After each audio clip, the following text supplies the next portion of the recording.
Now I would give the floor to Rafael to start the meeting officially. Thank you, Kata. And good morning to you all, and welcome to this event on the implementation of the CACM regulation. On behalf of the European NEMOs, thank you all. We are almost 200 persons in the meeting, majority in remote mode. Thank you for joining this conference. We wish it gives you full visibility of all the developments of our single-day health and intraday couplings. Thanks also to all the representatives of the European Commission, ACER, I see you, thank you for coming, and indeed of the national regulatory authorities as well. Well, 2021 was a fundamental year because, among others, all NEMOs and TSOs completed the geographical extension of the single-day ahead coupling, right? For example, because, flow-based in core went live finally, or because a single intraday coupling started, with the planification of the European IDAs, the intraday auctions. But I mean, we will address all these achievements in today's meeting. But before entering into this full CACM debate, I want to share with you three reflections, 3 points, very briefly. First, last June in the Florence Forum, the European Electricity Regulation Forum, the NEMO Committee stated the need of an EU-wide approach to design electricity market interventions. We all understand that the world economy requires emergency measures in different strategic sectors, but our wholesale market is already European, and therefore the emergency measures shouldn't lead to a fragmentation of this unity of this market. In the current context of the Energy Council political negotiations, if I can say that, NEMOs are ready to help implement the emergency measures that member states might agree soon at European level. Our second point is related to the announcement by the European Commission on 14th September to undertake, I'm reading literally, a deep and comprehensive reform of the electricity market because the current electricity market design based on merit order is not doing justice to consumer anymore. In this context, we are concerned a little bit. All NEMOs are committed to contribute to this redesign process with all our knowledge and experience gained in the last 20 years of market integration. However, this challenge requires more than ever a deep reflection on whether we all pursue a truly European internal electricity market with effective cross-border flows and proper price signals for all Europeans, or we prefer to shoot and kill the messenger because we simply don't like the reality that markets are informing us about. The decarbonization of the energy sector will not happen if we stifle markets and anesthetize and isolate demand and offer from proper price signals and price formation. And our third point, very rapidly, NEMOs can miss the opportunity to refer to the CACM review process triggered last year. Our fundamental message to the regulators and the European Commission is that dismantling the current operations doesn't make any sense, neither at operational nor economic, level. We are sure the European Commission will reconsider the proposal by ACER, and please count on NEMOs to improve the market coupling operation governance in close cooperation with TSOs, while preserving the reliability of our operations and promoting innovation in the different product and service we all offer to the European market participants. Finally, really finally, a special and warm thanks to the European Commission for your support today. Thank you, Catharina, for your participation in person. we all can imagine that your agenda this week must be tight, a little bit crazy. So thank you, sincere thanks for coming. And I'll hand over to you to formally open the conference. Thank you, Catharina. Many thanks, Rafael, and good morning, ladies and gentlemen.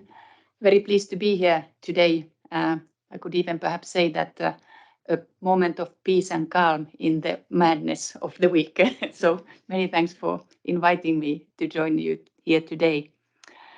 I mean, a year has passed since the previous meeting took place, and it's now more than ever important to acknowledge and also communicate about the successes of the EU market coupling. I think it is something perhaps that at the expert level we know. For us it is maybe even self-evident, but maybe on the political level it is only a funny sounding word, this coupling, which now some of the politicians want to decouple. So communicate the benefits and that come from all this important work.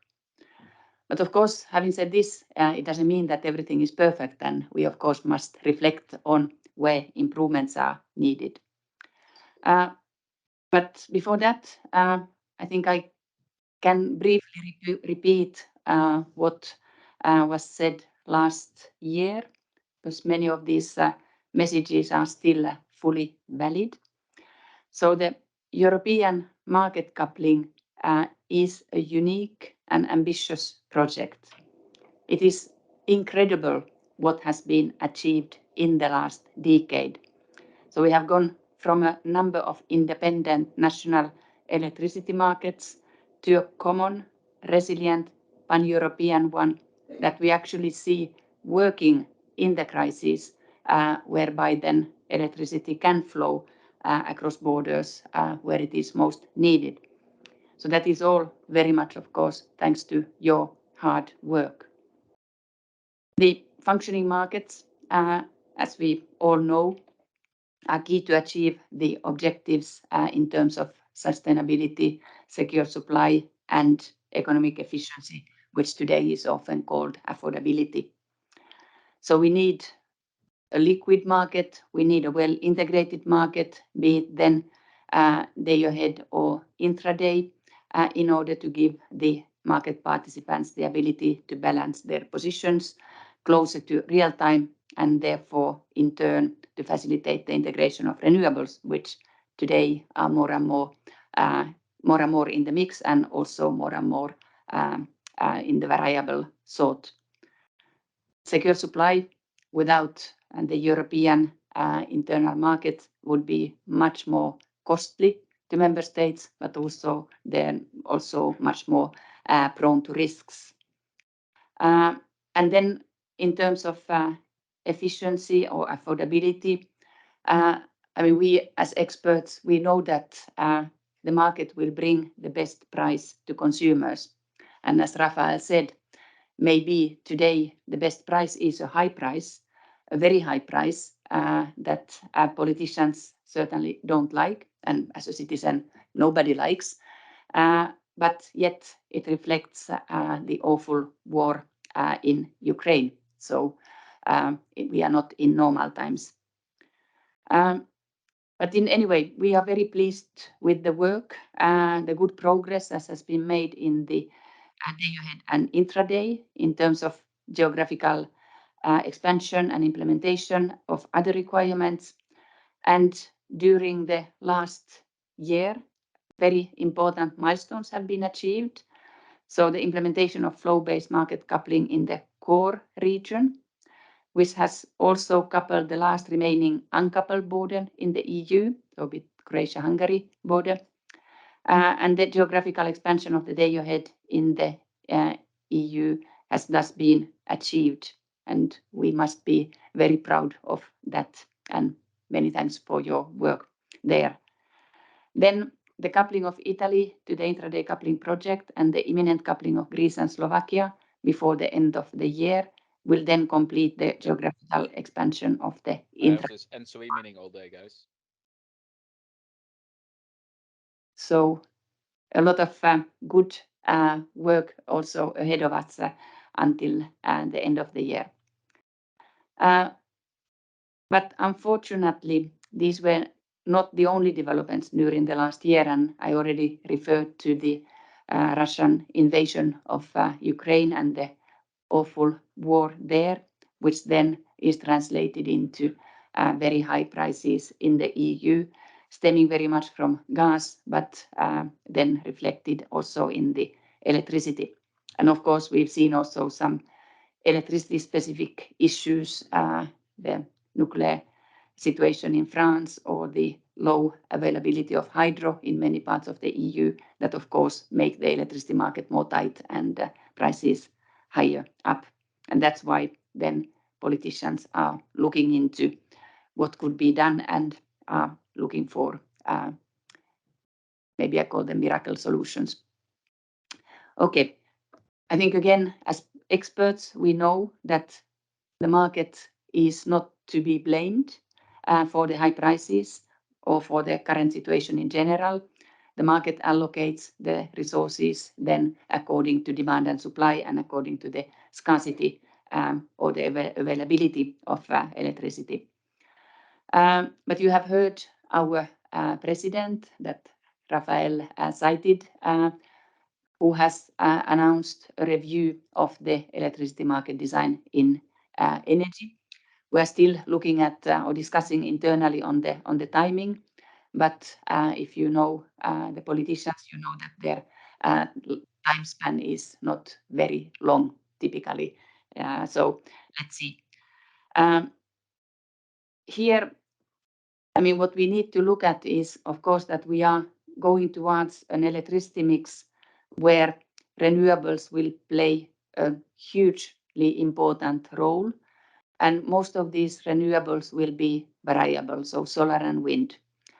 So we need to also look at how the system in the future will provide electricity 24/7, so the reliability aspect, but also how the incentives for investment will then incentivize the necessary capacity investments.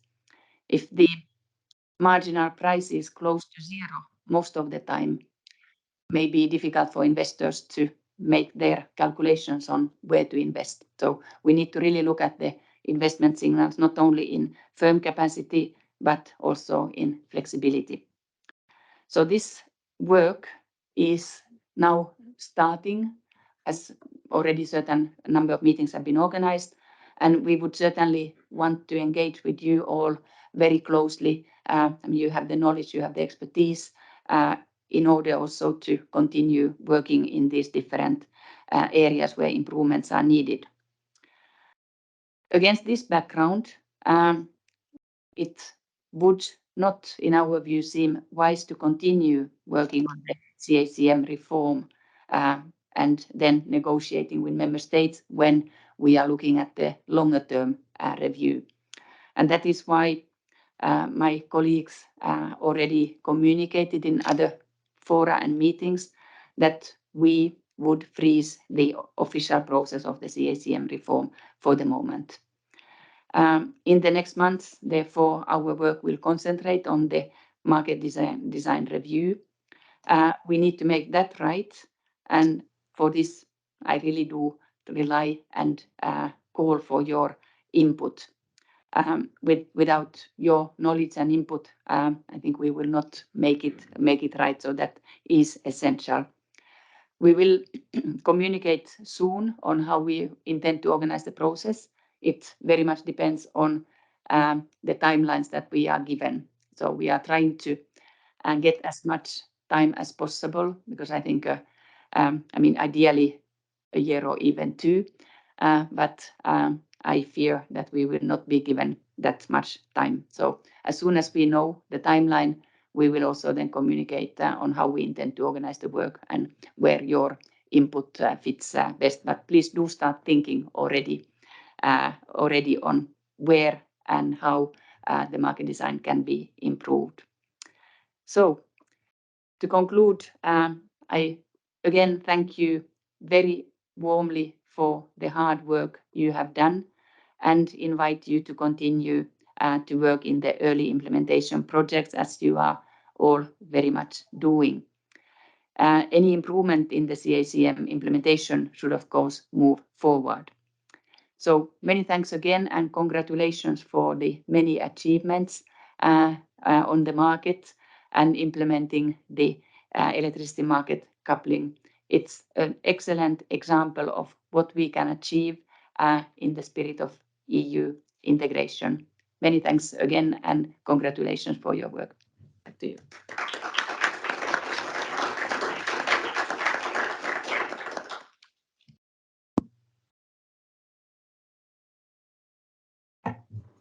Okay, thank you. Thank you very much for both of you.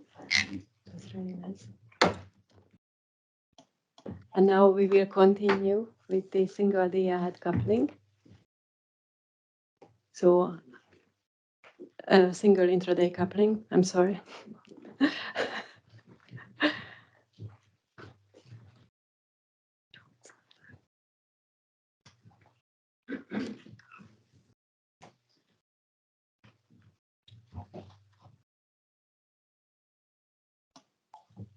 Okay, just a second. Sure.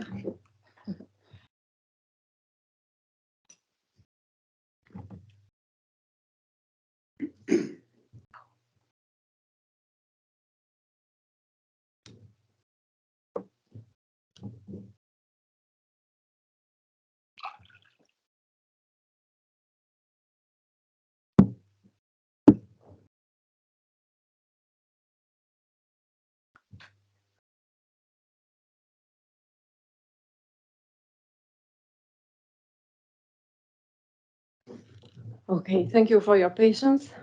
We have some technical issues to solve here. So we have the single intraday coupling co-chair, André Estermann here, and Hilda Rosenwald for the expert for the single intraday coupling. So I give you the word. Perfect. Thank you very much, Kata. And good morning, everybody. It's really nice to be here and also seeing so many faces in person. This is really a game changer, not just a virtual meeting, but I'm also very happy that we have so many people in the call being interested in this topic, because I think it really deserves a wider audience. We have been discussing it in politics all over. Even my mother called me one night and asked some time ago whether I can explain what the merit order is and why it's bad for her. And you can really grasp by that that call that apparently those kinds of details have now reached the wider audience, because my mother was really never interested in any things that I did at work. So having a late night call really showed me that apparently those topics are now widely discussed, and sometimes also conclusions are reached which are maybe not helping us moving forward, just because we have a hunch at the moment that the situation is bad. Yeah, it's for sure. But I think getting to where we are right now, after so many years of deliberate work, of exchanges with market participants, of deep, in-depth discussions about how to move forward in the projects, hourly lock-ins when we started intraday, where we locked the door and nobody was allowed to leave until we reached an agreement. I can tell you very, very well that I'm quite lucky that this time is over, but nonetheless, looking ahead, looking back today, but also looking ahead, it's a great message that we are there where we are. And if we maybe move forward also in the slides, we always show those maps, and I think it's it looks so easy. Just look at the map, and then you see a lot of green, and in this case, you see a lot of orange and some brighter and some less orange. But getting there is a totally different story, and it took us some time to get there. And of course, sometimes you can say, well, might have been quicker.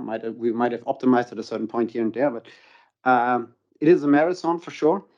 And by almost having closed or included all countries, and certainly we will strive to do it this year, I think we made a great progress in so many instances. And also, if I look at who is now all involved, all the borders, all the liquidity that transposes now all over Europe, in intraday trading, which certainly wasn't the case many years ago, where it was more isolated in some market, and now it's on the full topology.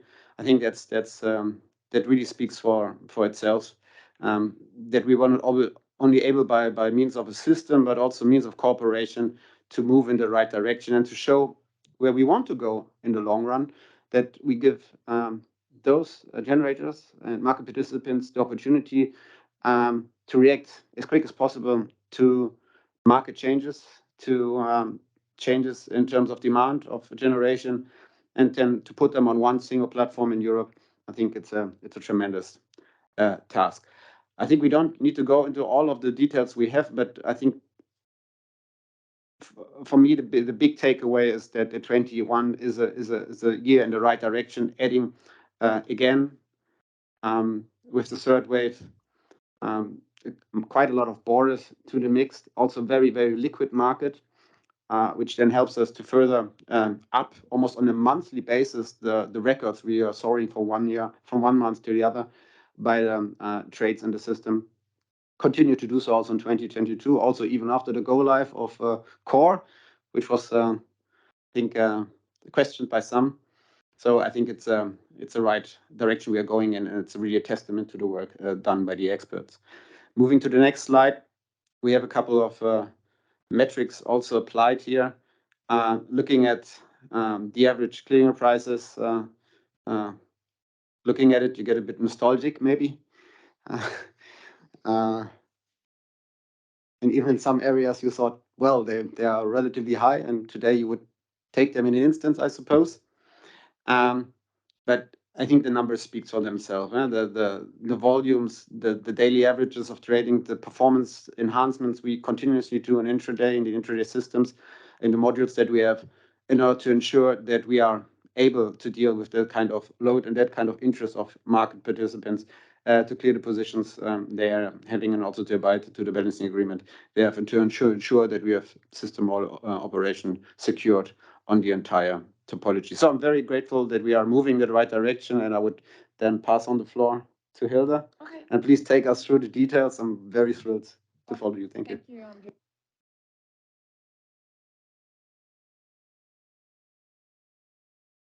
Of the single intraday coupling part of the CACM Annual Report.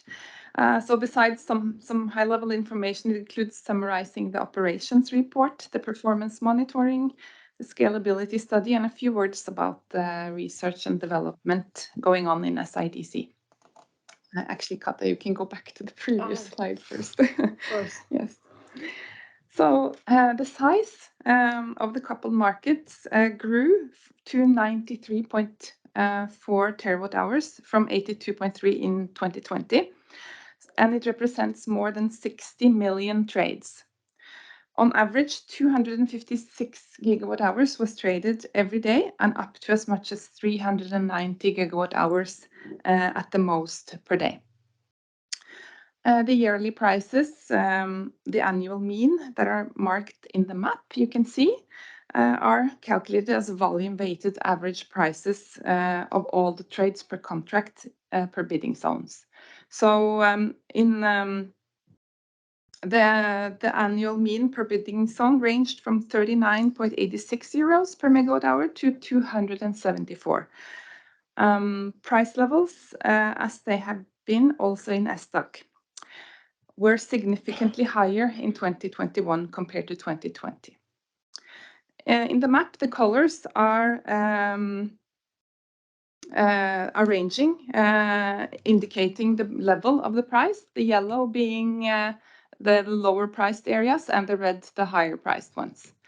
You should note that Italy average prices are only from the end of the year, from 21st of September. So then you can change. The operations report reports on the operational events, including incidents, the implementation of requests for change, and also on the corrective measures. With regard to the incidents, in SIDC, the incidents are classified according to two criteria: criteria: the severity of the incident and the cause. The classification is similar but not identical to SDAC due to the specificities of the two technical solutions. So 2021 is the year so far with the lowest overall number of incidents. Altogether, there were 13 incidents, and out of these, 5 incidents were caused by local issues, meaning that they were not related to the MCO function. In 2021, there were 5 incidents with severity 1, meaning that all the areas and all borders were impacted by the incidents and therefore led to the halt of trading, so the most serious type of incidents. This is similar to 2020 when the number of occurrences of severity 1 was 4. But I think it's good, at least for us, to note that the severity 1 incidents in 2021 all occurred in the first half of the year. The total duration of downtime due to these incidents counted to 7 hours and 10 minutes, which is 11 minutes more than 2020. So naturally, the SIDC project strive to improve after incidents, and periodically assessment and evaluation is performed by the OPSCOM. So it is always a goal to look for possible enhancement on procedural as well as the system level. And since December 2021, it has been agreed on a template for reporting in public on the severity 1 incidents. So should it occur, there will be a public report on it in order to provide transparency. And the look and feel is very much the same as in the ad. Yes. Yes. So next slide. Yeah, yeah. This slide shows the incidents grouped per severity, 1, 2, 3, and 4. And as you can see, 11 of the incidents in 2021 occurred in the first half of the year. So you can also see on the right side that there is a comparison of number of incidents and type with the previous 3 years. And you can see that it has decreased significantly. Then next, yes. And this is similar incidents categorized by cause. The categories of cause being human error, unusual process, interface issue, system bug, configuration, and non-MCO causes. So as you also can see here, the majority of the incidents were caused by unusual processes. Next. In 2021, altogether 20 requests for change were implemented. And the RFCs are classified by type of requirement, which is the same classification being applied in SDAC and SIDC. You can go to next. So here you can see the slide, the request for change shown per category and month of implementation. The number and type of RFCs that were implemented in the previous year is also shown for comparison. Among the 20 RFCs, there were product extensions, 50-minute resolution of the Romanian-Hungarian border, gate opening time in Germany in May, and gate closure time in Hungary in July. There was a change of the network topology in Norway in November, as well as the extension of the overall network topology due to the third wave. And several functional and technical changes were implemented in the system release in April in order to increase robustness and monitoring functionalities of SIDC. In the annual report, you can also find an exhaustive list of each of the RFCs that were implemented with some more details. So for the last part of the operations report, corrective measures. So there were no corrective measures in 2021 as there were no relevant performance deteriorations recorded during the year. So performance. For the performance monitoring part of the CACM Annual Report, the indicators listed in the Annex 4 of the algorithm methodology have been considered for all the days of 2021. For several of the indicators, the maximum, minimum, and average values observed throughout the year are reported in the annual report, where relevant monthly values are also some monthly values are reported. I have selected some performance and output indicators for today. Next slide, yes. Oh, you skipped one. Yeah, thank you. It's a bit Yeah. too quick. Yeah. The average number of trades that were matched by the system per day in 2021 was more than 166,000. And more than 250,000 trades in one day at the most. The average number of orders that were executed by the system every day was more than 2.5 million orders and almost 3.5 million in the day with the observation of the max. In terms of processing times, time for execution of an order and trade, and the time for processing the update of the order book, it shows stability for the lower percentiles and an increment of the variations in the values for high percentiles. So next slide. So here on this slide, you can see the noticeable and steady increase in the number of executed orders throughout 2021, continuing from the previous years. The rate is shown here per day on the top graph, and in the below there is the hours, the rate per hour. Next. Yeah. So here, similar graph, but now we are showing the time for execution of an order or trade, that it is stable and only marginally increased in 2021. So there is no visible impact either from the third wave on the time for execution of orders and trades in the system.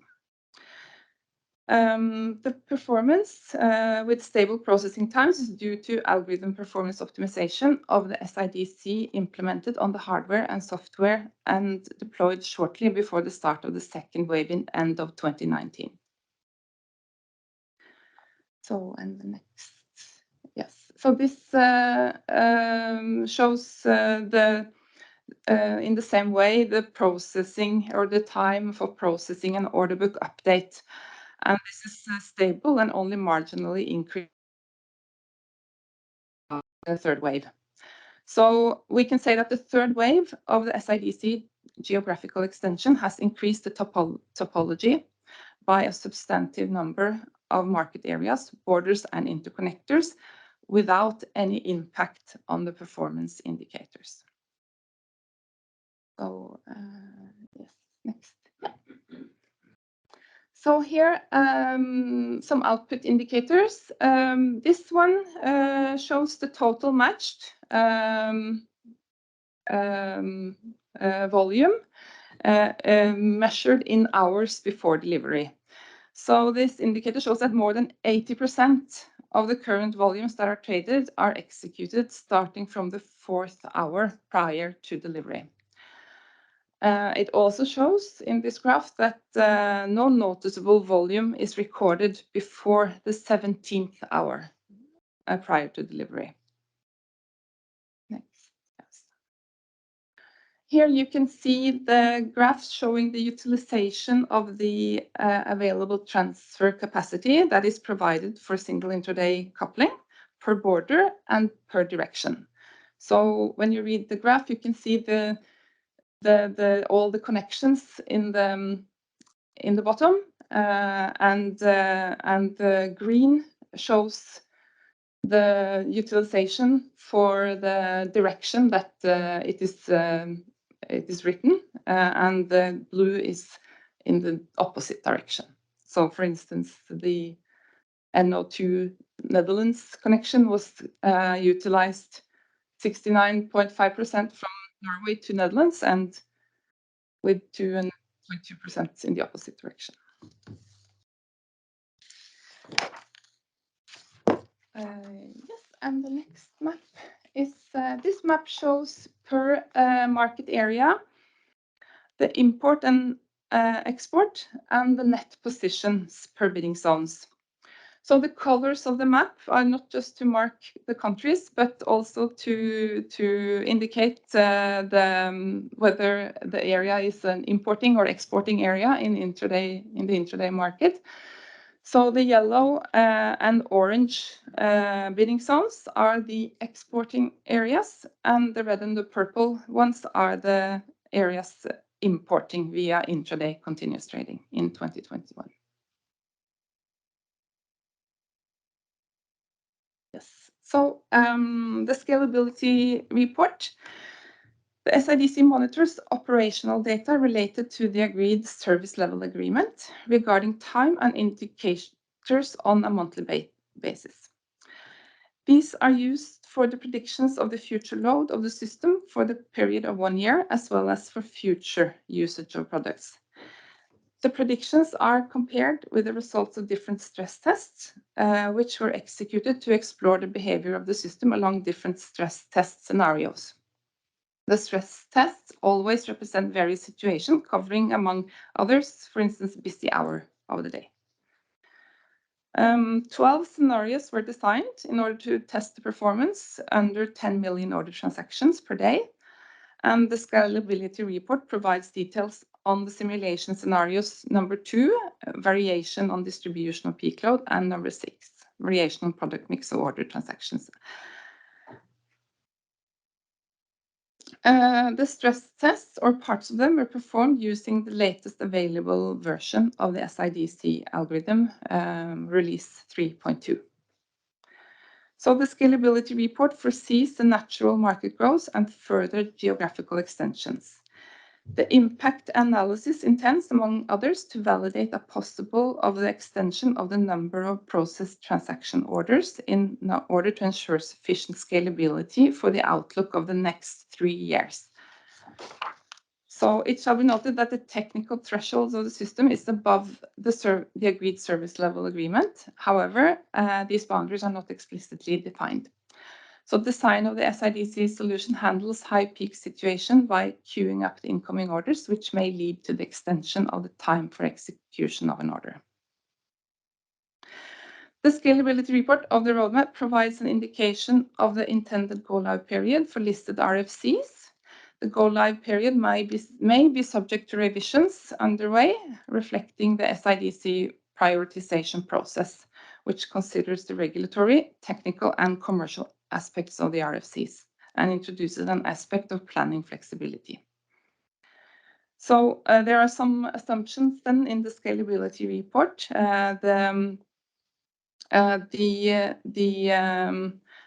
Functional changes needed for cross-product matching and intraday auctions are not included, as there is no code-based or system that reflects these changes that are upcoming later. And then the topology, there is not so much more topology to include. So it's not foreseen that these will create very much trouble. The Slovakian and Greek borders are included. And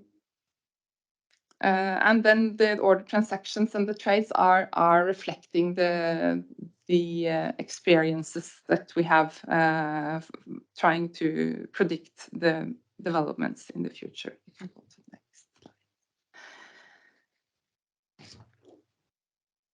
So the growth predictions based on technical time series analysis. The blue line shows the middle scenario, which reflects the constant growth in the trading, considering known seasonality components. The spread indicates a potential development of the growth in the trading in case the trading deviates from the expected trend. And peak load situations are evaluated monthly as part of the service level performance report analysis. So it indicates that with the application of the above mentioned assumptions in combinations with the predicted base on technical time series, the system boundaries will not breach a contractually agreed system boundaries, which is 10 million for order transaction and 600,000 trades in the observed period.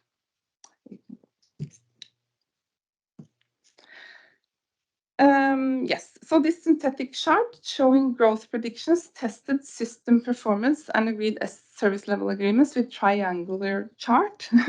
The simulation is based on the average 2021 data. The 2021 data are the basis of the triangle. The predictions for 2022, 2023, and 2024 are expressed as the green and blue triangles. The applied ratio between order transaction orders is identical with the ratio from 2021. The agreed system boundaries are expressed as a red triangle, and the last yellow triangle describes the theoretical situation in which the contractually agreed ratio between trades and order transactions would follow real 2021 data. The triangle indicates that with the application of above mentioned assumptions in combination with the prediction based on technical time series, the system boundaries will not breach contractually agreed system boundaries.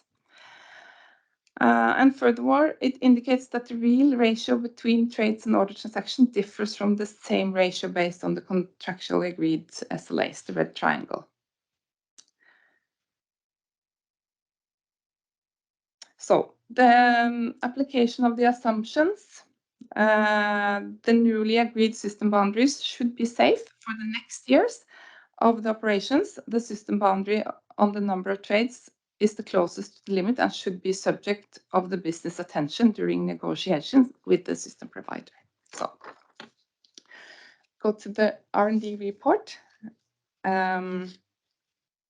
So the R&D focus in 2021 remained on the improvement of the SIDC boundaries to ensure that the increased utilization of the SID solution in combination with the geographical extension and new SIDC functionalities can be efficiently accommodated. So the major items in the research and development work were the enduring solution for transit shipping, which a report was delivered to NRAs. We have underlined there that the future development in this area will be substantially impacted by the implementation of the flow-based allocation. And then there is the implementation options of IDAS. We're analyzing, we have a selected analyzing different implementation options, and there's a selected implementation of option was then further developed in the high-level design, allowing for identification of the principal assets which will be utilized by IDAS. And then also the clarification of main functional and technical aspects of these assets. Then cross-product matching, design of the first part, as well as substantial part of the minimum viable product implementation has been done. There are numerous performance improvements in the R&D work, flow-based allocation, and also for losses, there has been discussed a new approach on the outstanding issues. So here you can see then that the biggest investments of R&D is in cross-product matching and the performance improvements. So the costs of the R&D mainly consists of 3 elements. It is the central cost of chair and team leaders. It's the cost of drafting activities, and for costs provided by third parties. Usually those are solution providers.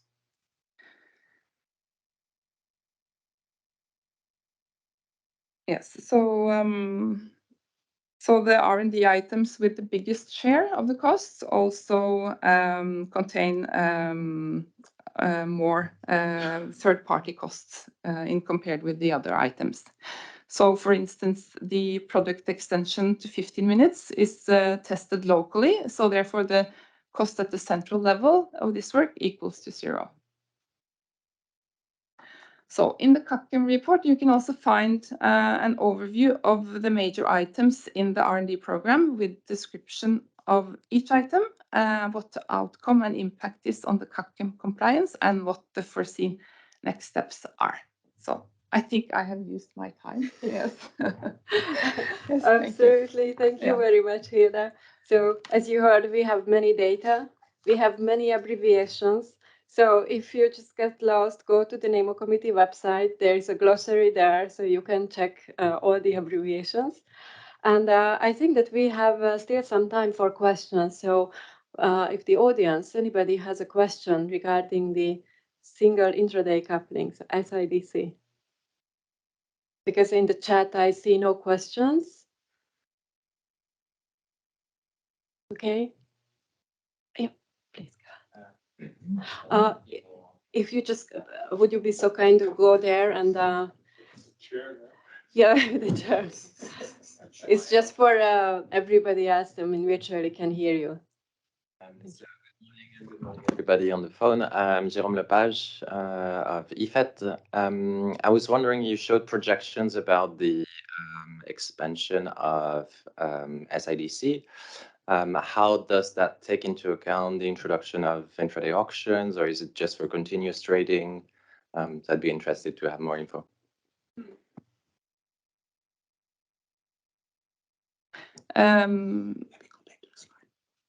Yeah.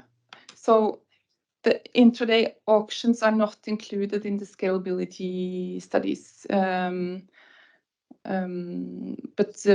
Vladimir, maybe you can say something if there, I don't, yeah. No, it's only continuous trading. Yeah. So it's foreseeing the continuous trading without considering the intraday auctions, yes. So if I may comment on it, Vladimir Satek, I'm a NEMO project manager and also chair of the quality management group and risk management. So what we are presenting here are data from the operations, and as IDA are not in the operation yet, we cannot present those data. It does not mean that we are not doing some research and performance testing for IDAs for the assets that should be utilized. But obviously we cannot present operational data as they do not exist at this point of time.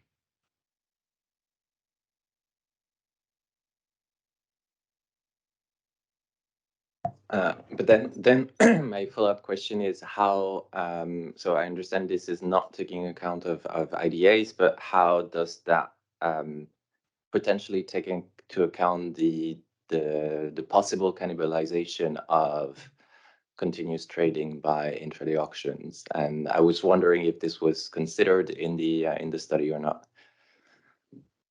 Yeah, thank you for this question. We are working with different scenarios.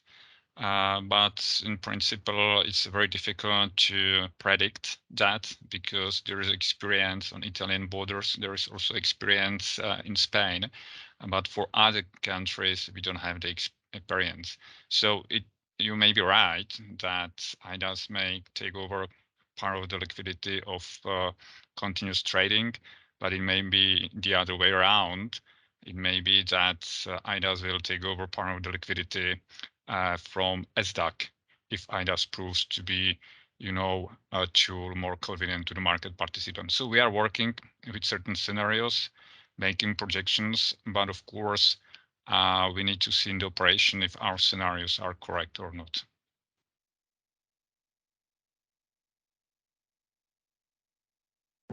Thank you, Vladimir, for the answer. Yeah, Cosimo, please. Just a small further comment on this point.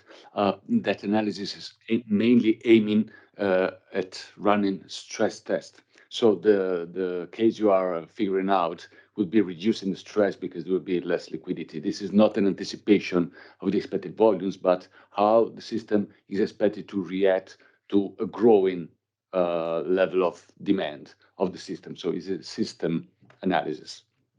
Thank you. Thank you, Cosimo. And we have a question in the chat box, which is already in here. There's Andre's hand. They will answer. Yes, so maybe Andre, you can Yeah. say so. Lucky me. Yeah. Well, there's a question apparently about the IDAS effect, but in this case on the French-German border and what retro effect if it would have on the balancing market, if that's the understanding of this correct, question. Well, at the moment we are still in a 2021 report, so naturally we don't have a lot on IDAS. We are currently trying to work as close as possible in order to ensure that we have a timely go live of the IDAS. That would also depend then most likely as well on the balancing mechanism applied at this point in time. We have Mari, Picasso, Terra, etc. So also there are quite a lot of moving targets. Whether it would have an impact or not, I think that is maybe something more we can address once we have the go live ready. And we also have assurance of which systems, which platforms are in place, and also what rules will be applied on those borders in order to assess whether it has a direct or indirect effect on the continuous trading, the IDAS, or balancing, or vice versa.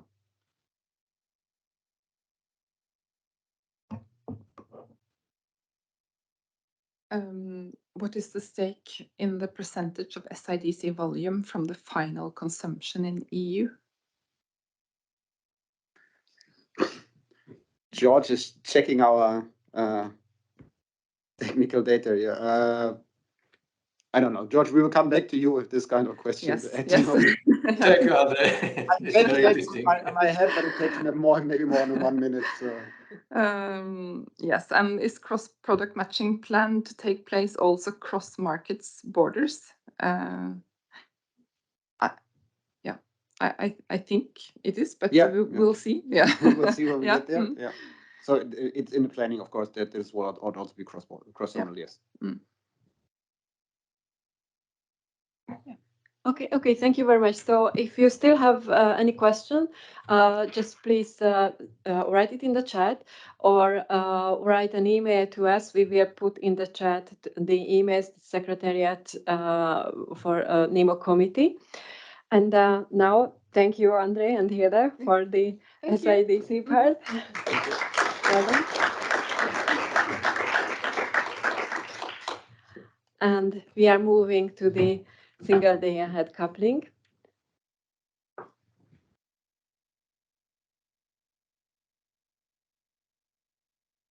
So please welcome our chair and experts. So we have Miha Plek from BSP, the German co-chair of the SDAC and the Market Coupling Steering Committee, MCSC, again a new abbreviation. And we have Martina Gabriel from OTE, well-known expert, and Alvaro Torrijano from UMIA, also the expert of single day ahead coupling. So Miha, the floor is yours. Thank you, Kata. Yeah, we'll go to the first slide. So if there are any questions, please post it in the chat. Also from the room, feel free from the safety of your seat to post the question in the chat, or come forward to the microphone later. But before I hand over to our experts, Martina and Alvaro, I would like to mention that we are looking at the 2021 report, and it's the last time we see the Europe colored differently. As already mentioned, last year we integrated the 4 remaining countries, and also this year with core flow base, all the remaining interconnectors. So I won't say that on SDAC side the work is done, because you see many projects. You will see many projects in the slides, but at least the geographical extension in the European Union is done. And of course, I hope that the gray area next to the European Union in the next years will also come forward and join the cooperation, which I think is one of the biggest cooperations in the moment between 30 TSOs and 16 NEMOs in operations, delivering on a daily basis around 8.6 billion euros of social welfare. Okay. And we started actually 8 years ago, 2014, with first merger of 2 regions. And after 8 years, let's say we are done with geographical extension. And immediately when we are done, there is a view of some people that we should modify our market design, review it, change it. What I can say to that is that we all know that this is not a crisis of the market itself. So market delivered what it should be delivered. It is the consequence of the crisis on the other end, on the supply side.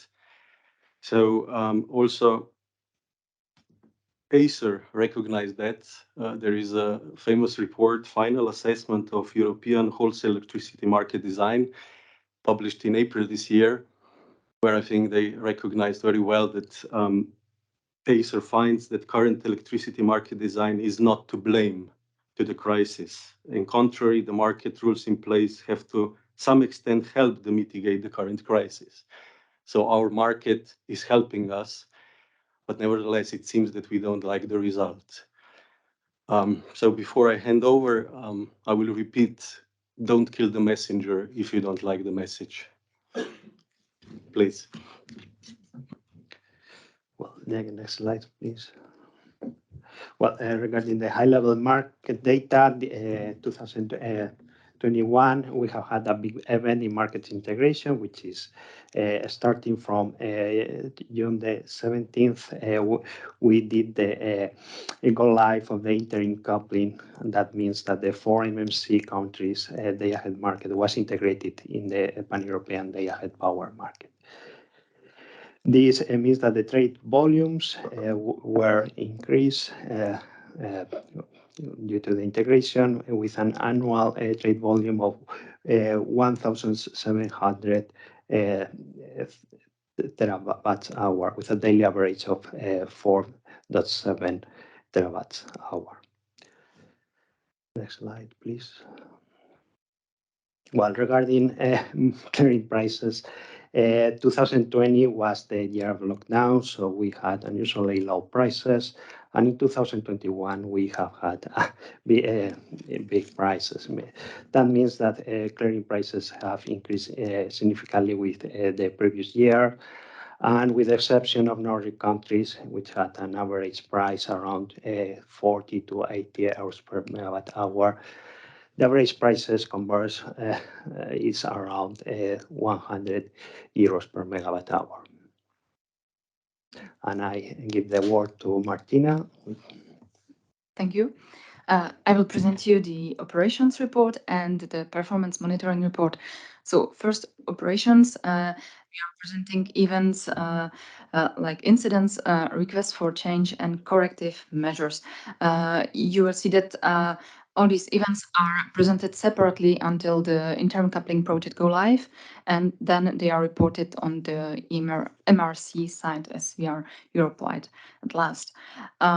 All the details can be, of course, found in the detailed version of the annual report on the NEMO Committee website. For the corrective measures, we can already say that there were no corrective measures applied last year, as well as the previous one. There was no relevant performance situation that would trigger this. We can now for the next slide, please. Thank you. So you have an overview of incidents. Here they are presented according to the severity. You have an overview of 4 years, so that we have a better long-term view. You can see that the number is increasing, which is due to the higher complexity. But in the same time, the most of the really large majority of incidents were of severity 3 and 4, so no message of risk of decoupling was sent. We had one incident of severity 1 decoupling. We will speak about it later. Only and altogether, only for 8% of incidents, the message on the risk of decoupling was sent. The next page shows the incidents classified according to causes. There's a more detailed vision of different causes, mostly if the incident was caused by MCO or non-MCO assets and system. You can see that the most of incidents were due to non-MCO assets, and only 19% were due to common MCO assets and system. Now, to the next slide, please. Thank you. I was mentioning this one incident of severity 1. It is an incident that occurred in January, 13 January 2021, a decoupling incident. So what happened concretely? There was a technical issue on the GME side, on the local trading system. This technical issue provoked a chain of incidents that finally ended up in a decoupling. You can see on the map represented the interconnectors that were decoupled, different borders that were decoupled. We had decoupling of GME, BSP, EXA, HENEX. For CROPEX, it was a specific situation because it remained coupled but with zero capacity. What happened next was that there were shadow auctions that were triggered. For Greece and HENEX, there were local auctions. And what is the good point in the end, that for the rest of the remaining part of MRC, the common coupling system worked as expected, so the market coupling was performed. Indeed, there was an investigation of this incident, and the investigation report was published with different lessons learned. We shall highlight several of them, especially that indeed the issue related to the local trading system was fixed, and then that there must be a focus on procedures and also on generic robustness of the trading system. The other section of the operations report focuses on requests for change. There you can see that there's still an important number of them classified according to the type of requirement. And indeed, there was the real milestone, the interim coupling project implemented in June 2021. But we can highlight also the Bulgarian Greece coupling, which occurred in May 2021, and Bulgarian-Romania interconnector, which went live in October 2021. To mention also, and we can maybe go to the next screen, which presents the overview of those RFCs. We can mention also Polish and Hansa M&A, which went live in February and in June. And last but not least, of course, two system releases. Euphemia 10.6, which went live in October 21, and about 1 month later, Euphemia 10.6 Fix 1. And if you are asking why there's a fix such close to the major release, so the answer is in the next slides. The reason was the scalability issue that occurred in September 2021. What happened? We had the number of bundlings that increased, first bundlings, then also PUN orders, and it provoked a more frequent numerical difficulties on the level of the root node. And there was unfortunately no Euphemia configuration able to absorb this sudden change in input data. So there was the operational time limit, which currently is 17 minutes, that was reached 3 times in September. Only once it led even to the send of the message on the risk of decoupling. So here you see the number of bundlings and PUN orders that was increasing. On the next page, you have already the presentation of the solution. There was this fix deployed, this so euphemia 10.6 fix 1, which consisted in removing some Punling's constraints. The fix was tested in fast track testing, and it was confirmed that the performance for those September data was okay. Indeed, we have very important lessons learned out of this incident. First is that it's really key to maintain a low time to first solution baseline, because currently we have 17 minutes, and even if in operations you have on average less than 4 minutes for the first solution, we need this buffer zone to be able to resorb unexpected events. Second lesson is that the diversification strategy is really major. We need to have different configurations so that we can face different situations that could occur. And third, to quote at least three of them, we of course need to keep testing and training all the incident procedures to ensure that the operations will be performed safely. So this would be about the operations. And we are coming to the performance monitoring report. So we closely monitor the operation. We are following different metrics. What we can say already for 2021, that the performance of the algorithm euphemia was very well. That yearly average was of the time to first solution was 3.8 minutes. Which is really far below the operational limit we have today, 17 minutes. The usage of products on average show some moderate reduction, about 8%. Optimality and repeatability continue to show good performances too. And the time to first solution, well, I mentioned the average value, and of course you had an impact of this scalability issue from September 21, which then makes the average a little bit higher. We can go to the next part, please. Thank you very much. For this performance monitoring report, we present here three key aspects: the ability to maximize the economic surplus, the scalability, and the repeatability. So for the economic surplus, here you can see the representation of the increment of economic surplus with respect to the first OK solution. And we can observe that the average increase, the maximum increase, sorry, is around 960,000 euros, which is quite a negligible amount compared to the daily average welfare. We are also looking at what would happen if we add 10 more minutes to the computation process. So it's on the next slide, please. Thank you. And again, we see that there's a fork of values between 777,000 euros and minus 310 euros, which still this economic surplus gain after increasing the calculation time by 10 minutes, it remains in quite a negligible proportion to the daily average values.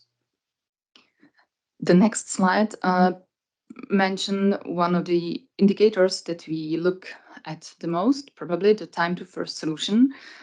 So we can observe those good values for 2021, and we can also clearly see the impact of the scalability issue in September 2021. And you can see that once the fix was implemented, the values got down again. So it was really an efficient solution.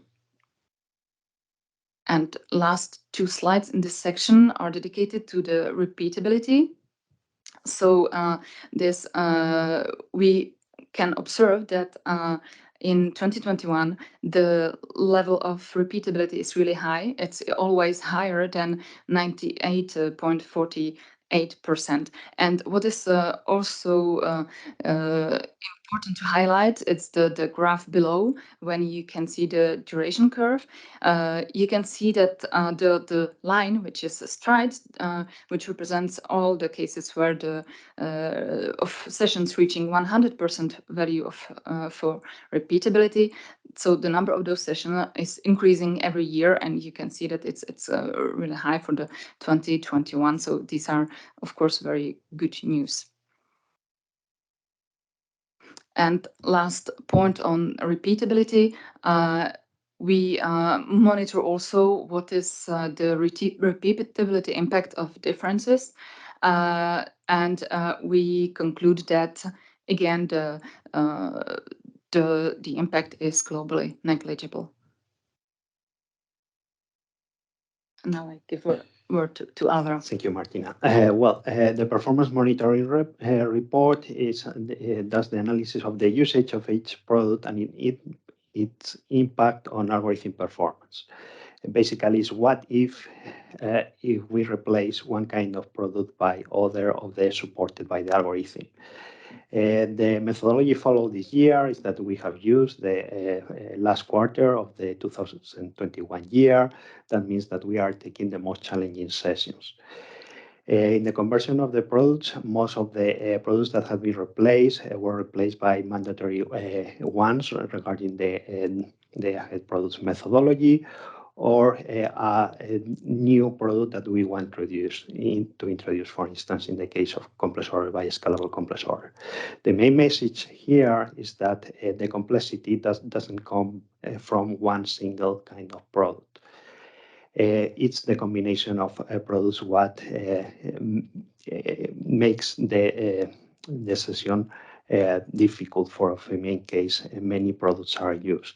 It should be noted also that in this study, we only focus on products impact, and other requirements, for instance, TSOs and network requirements, are not studied in this individual impact of products.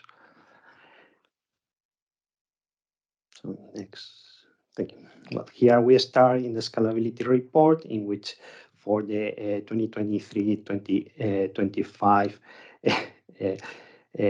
roadmap, we have very challenging roadmap, meaning that the demand for scalability is expected to increase significantly, mainly due to the extension of the flow-based approach to the Nordic and core region, and more greatly for the 15-minute MTU implementation. The scalability study that we will see the results later show that the 15-minute MTU implementation can only be supported through the implementation of corrective measures. That means that even for the simulation that we are going to present, in which the pull orders were replaced by stepwise curves, this is not enough to assure the performance. And in the R&D actions that are aiming for supporting the 15-minute MTU, more corrective measures will be needed. And this is something that it will be explained in the R&D report part. So the scenarios that were prepared for 2021, we have 3 different scenarios. Scenario 1 is including the anticipated usage of existing products and requirements in 2023. This includes the flow-based extension to core and Nordic region. Scenario number 2 includes the anticipated usage of existing products and requirements in 2025. And scenario 3 is aiming at the achievement of full CACM requirement, which is basically a scenario 2 plus the go live of the 15-minute MTU in EU.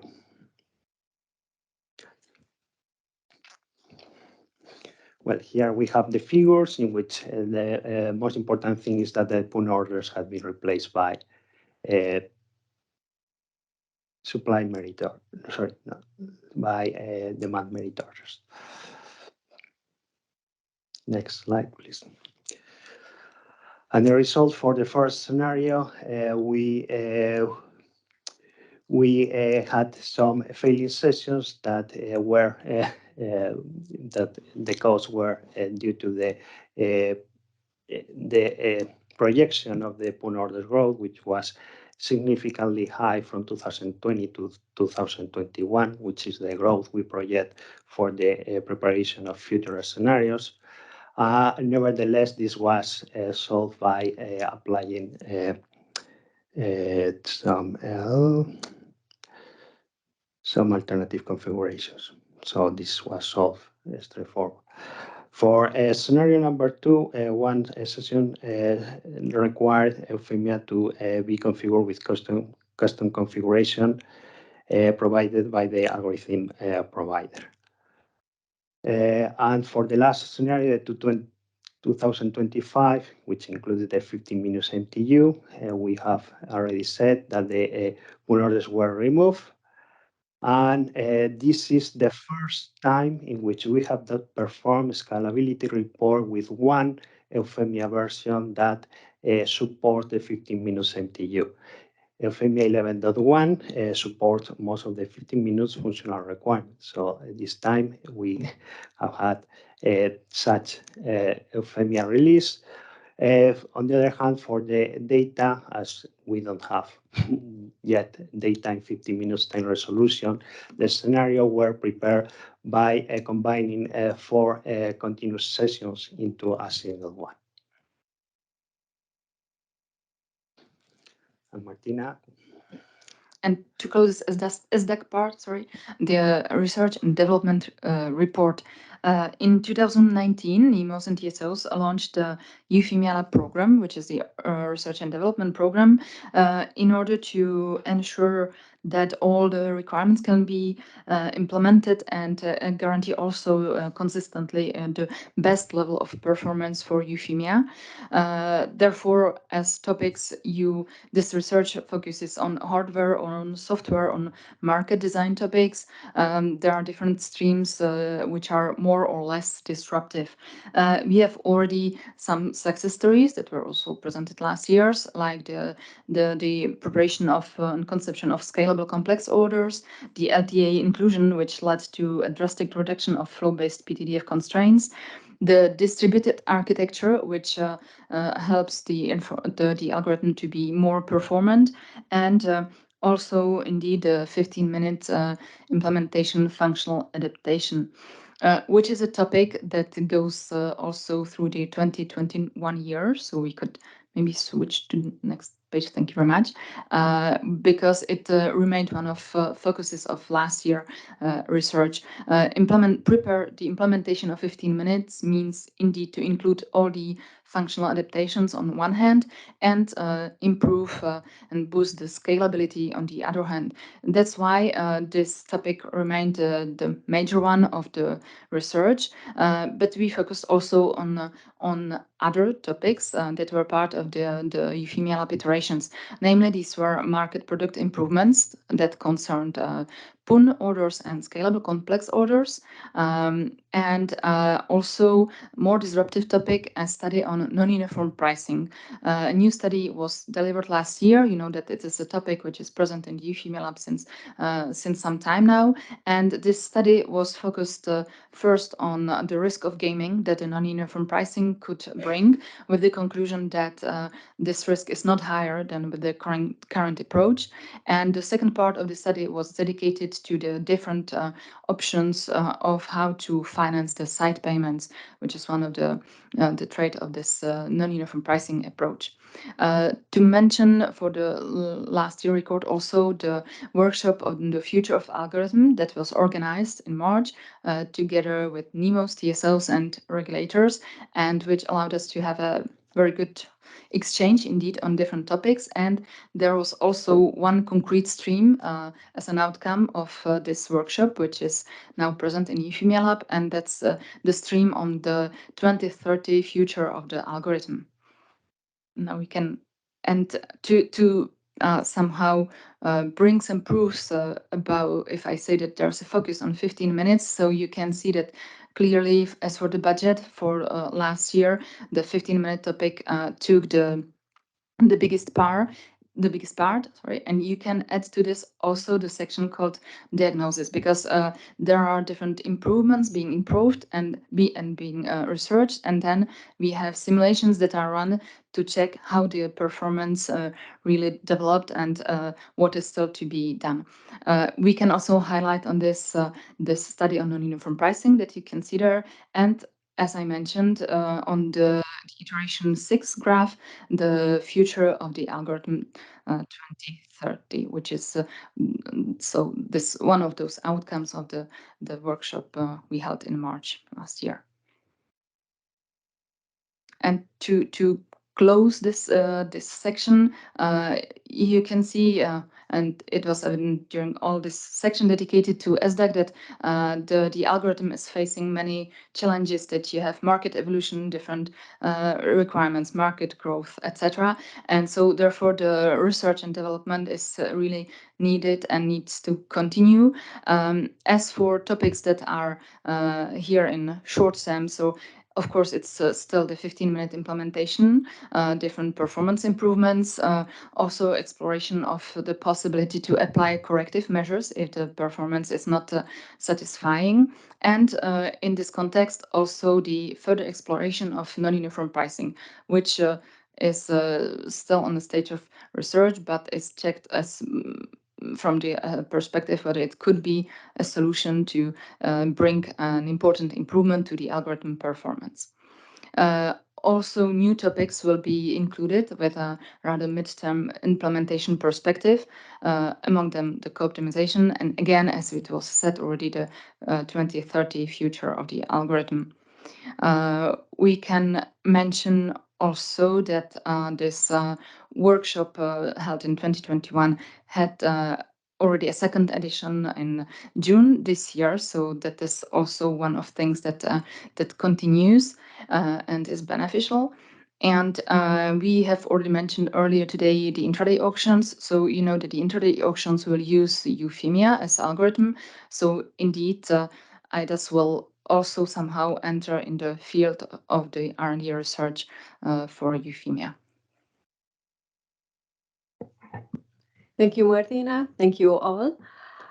Now we have a special part for SDAC project. It's about the core flow-based market coupling project. So I would like to ask Catharina and the others to come here.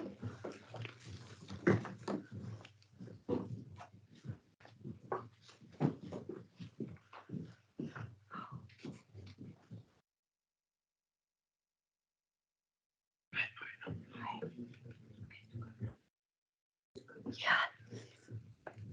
So you can show you.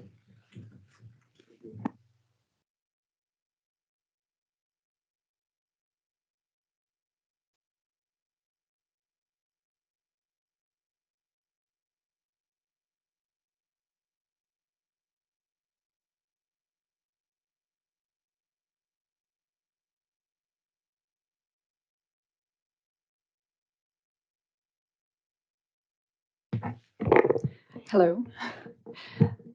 I hope we have already settled the presentation. I have seen George online. That's perfect. So thank you for joining. This is a special part on the core flow-based market coupling project.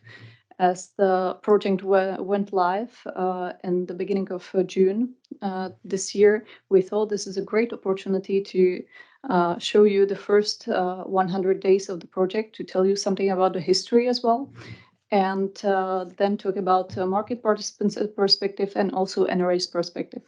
So let us start with Manfred Pils and George Wissen. I hope we have George online. Yes. Yes, he's there. Perfect. Let us start with our co-chairs of the joint NEMO and TSOs project and the TSOs only project. So please, Manfred and George, the floor is yours.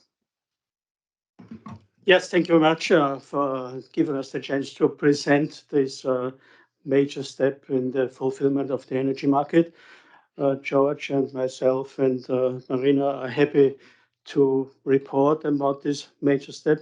Also, to this year, I think this go live has a little bit been overshadowed by the energy crisis. I think we have to remind why we are doing this, why we are driving to increase market integration and market coupling in Europe.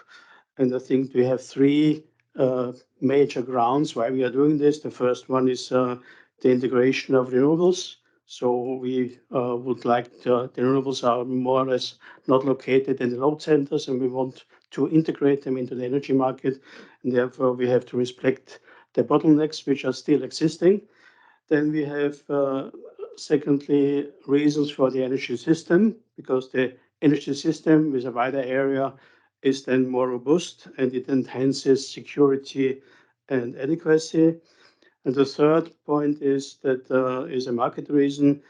A larger market increases competition. A larger market is more efficient. It reduces the risk and increases the overall welfare. So this project, maybe you can skip. This project has a long history, so it doesn't start only in 2016. I think it started already earlier. So we had the liberalization of the EU energy market in 1996, and then following the unbundling of the TSOs and then the capacity auctions on each border, then we founded the capacity auction offices in several regions, which merged into CHAO, which became the single auction platform for 30 TSOs in 2018. And the history of market coupling is even quite as long. It started with 2006 with the trilateral market coupling from France, Belgium, and Netherlands. We had 2010 the Central West ATC coupling, 2014 the multi-regional coupling, which was already a very, very big step, and 2029 the interim coupling project go live, which covered then almost all of Europe. And finally, now we have this core flow-based market coupling go live, which is a really major step. And I would like to hand over to George for the next part. Thank you, Manfred, and hello, everybody. It's very important to highlight that this project has started before the setup of core region, and it's from the beginning of 2016. I think it's a merit of our colleagues from TENET who took the initiative at that time. But I have also to emphasize that this core only TSO project, it's a huge technical leap from the capacity calculation based on NTC, and I have to say non-coordinated, to flow-based capacity calculation, which is improving dramatically the snapshot, daily snapshot, and the operation in order to facilitate market coupling throughout Europe. So we started. Let's make us remind the short history, which actually was not too short because 6 years was a long time to work together. We started with a cooperation agreement, and immediately in 2017, after setup of the core region, we submitted the first flow-based day-ahead capacity calculation methodology to core NRAs.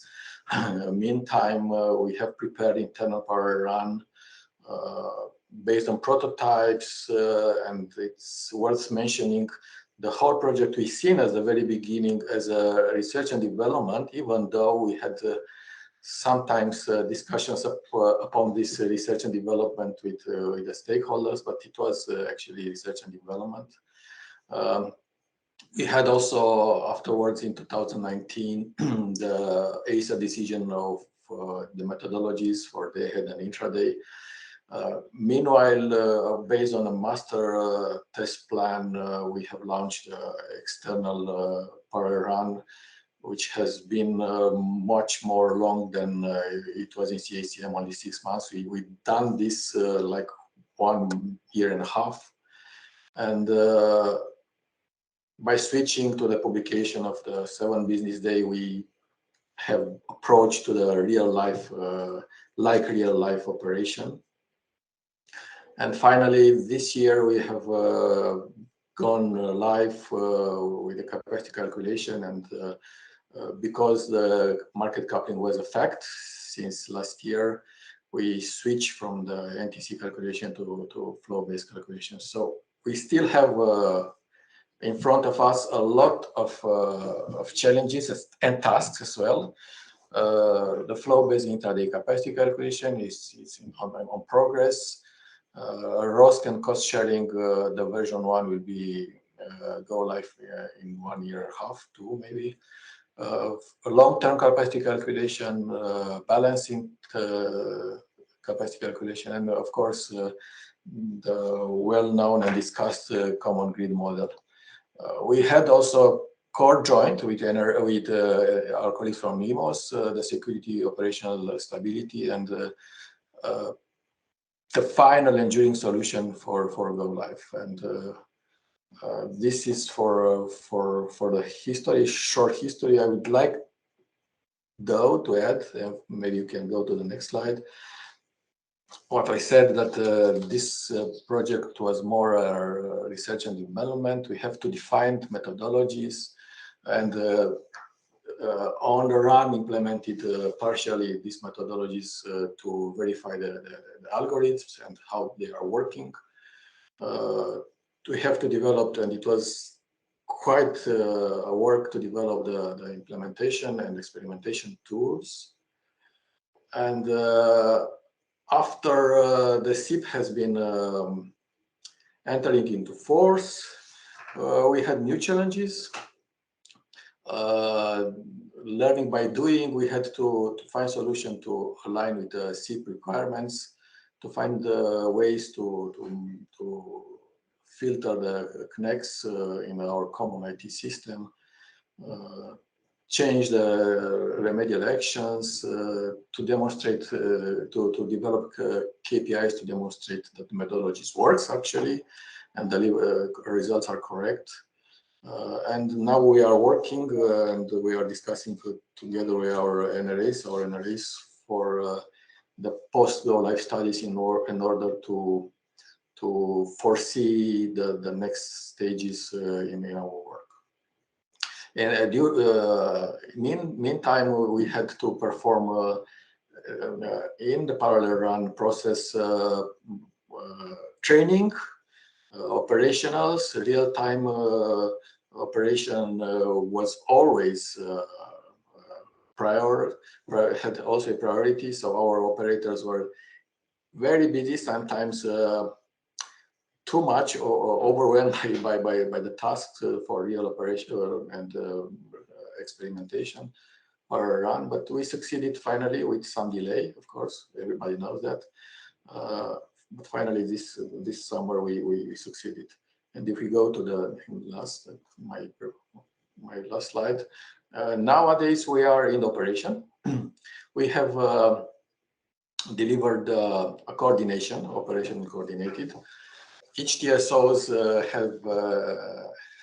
has delivered and has in place validation mechanism for the capacity.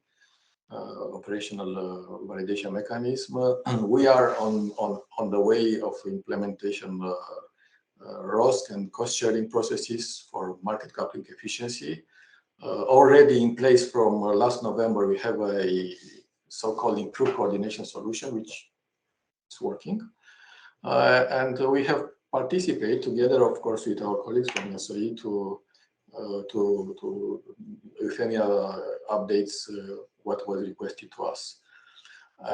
Regarding the CACM implementation as such, we had done much more than the capacity calculation. The first Article 20 and 21, of course, is the methodology, but we have also set up the coordinated capacity calculator. Already, it's a proposed redispatch and counter trading methodology and cost sharing methodology. We are going to harmonize, and this also work in progress, these methodologies with other CCRs like Italy North. And we are developing, according to Article 35 and 44, reporting and harmonization and fallback procedures. I would not end my short history and intervention without saying some personal thoughts about this work, because it was a tremendous work. And firstly, and this is important for us because we are a group of people coming from all Europe now in this session.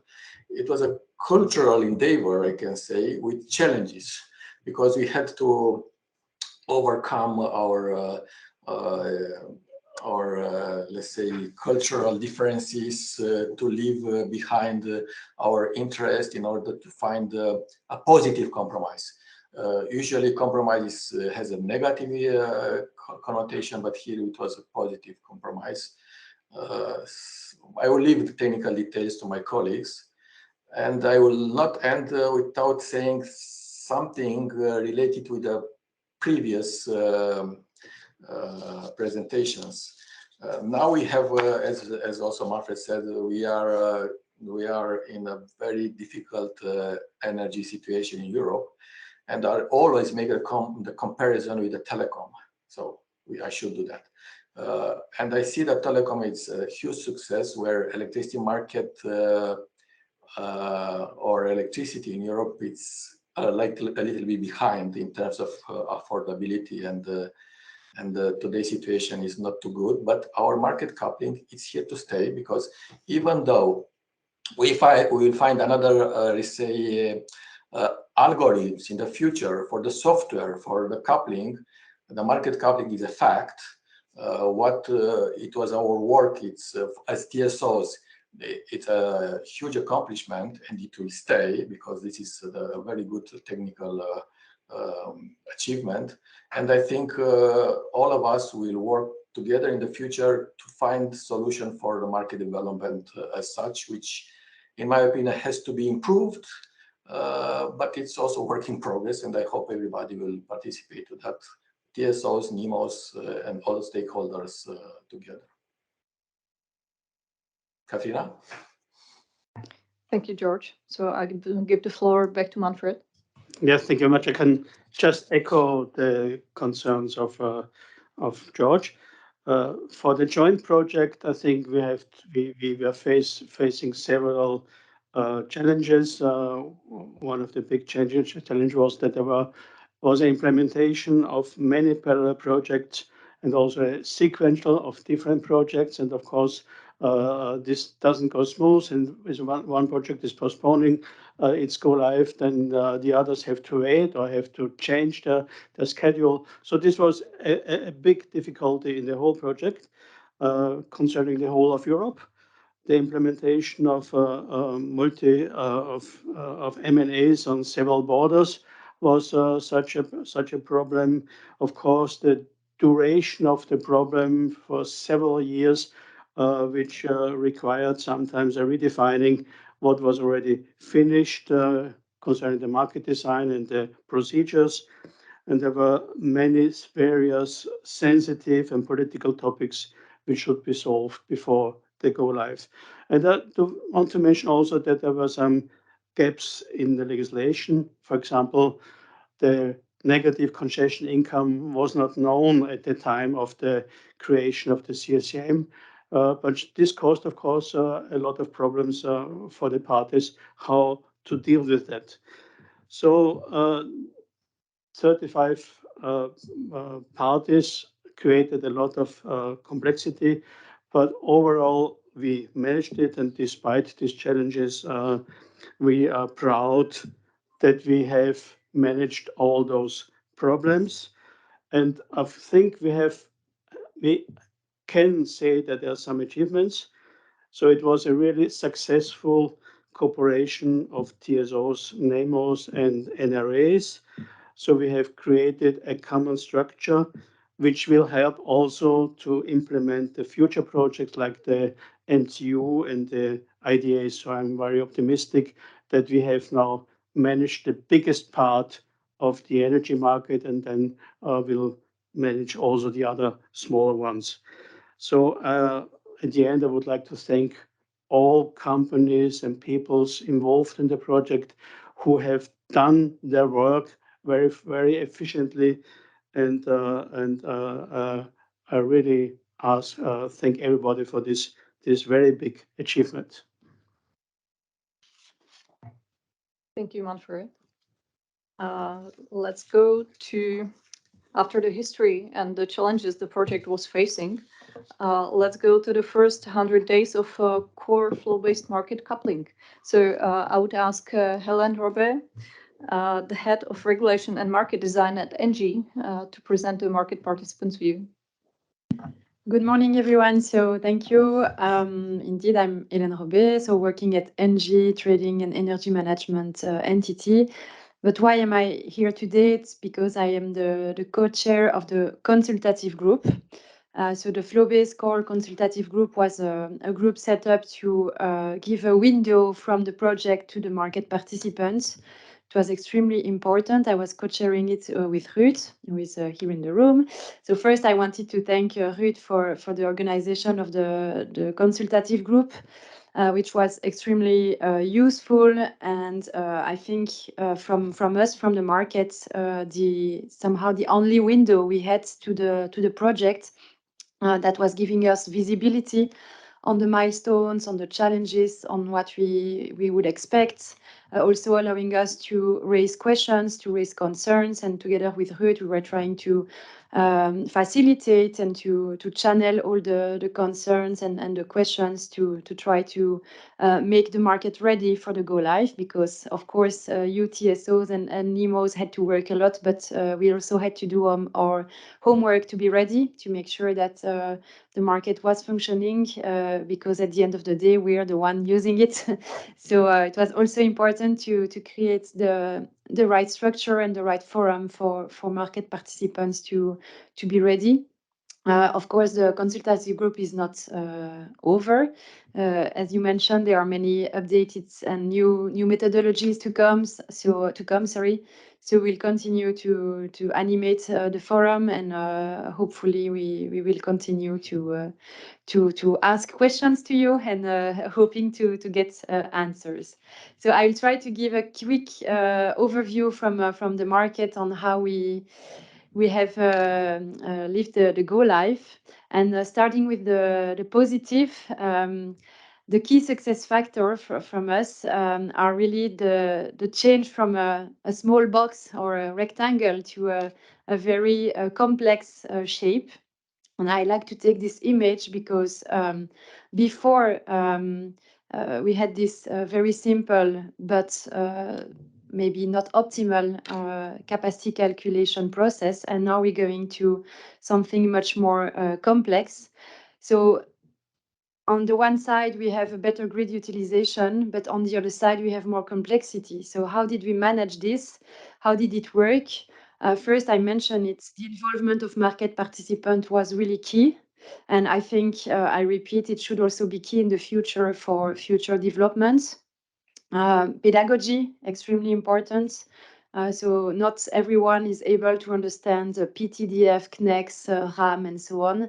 So I think it's important to take the time to explain with simple words what it means and what are the impacts, the consequence of all those technical elements.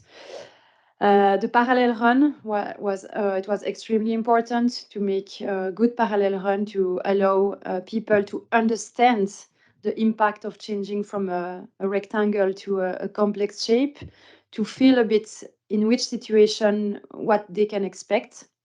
And last but not least, and I will come back to it, transparency.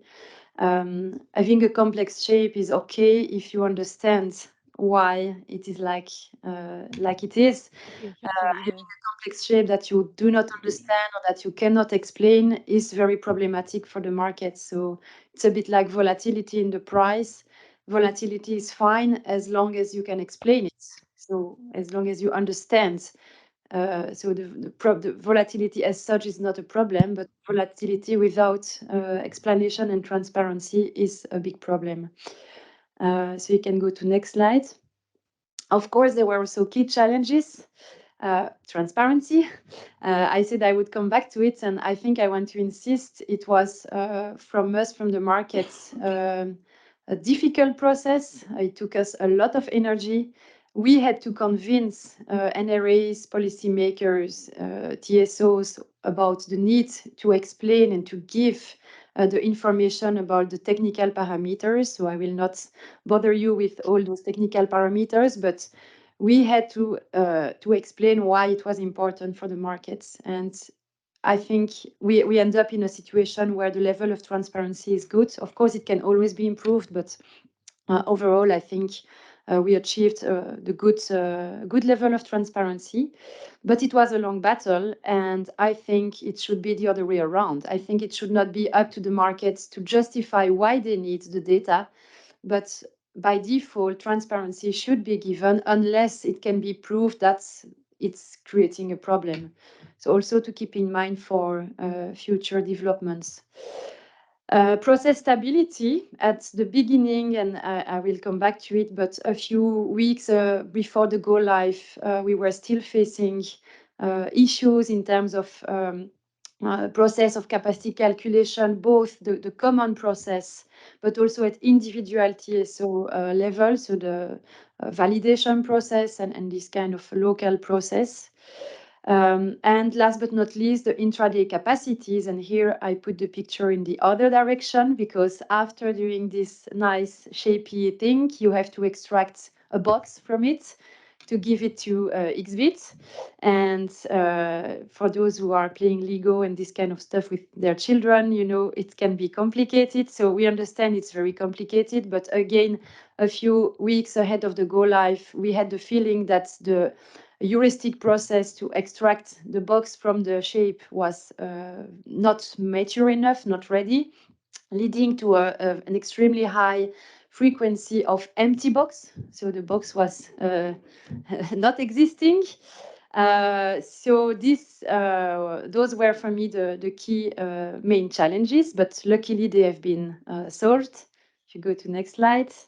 So as I said, we had a successful go live with overall no major failures, at least seen by the market. So it means the go live was successful compared to frequent issues during the parallel run.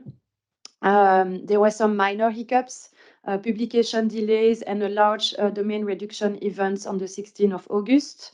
Which means that transparency is key. So again, having explanation of what happened and what is put in place to avoid that in the future is more than welcome via the CCG or other communication.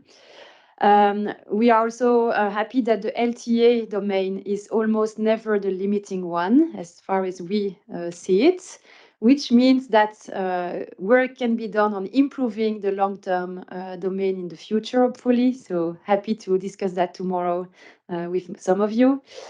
And for intraday, what we see is that the new extraction parameters, so how to take the box out of the shapy thing, has been improved during the extra weeks that were given.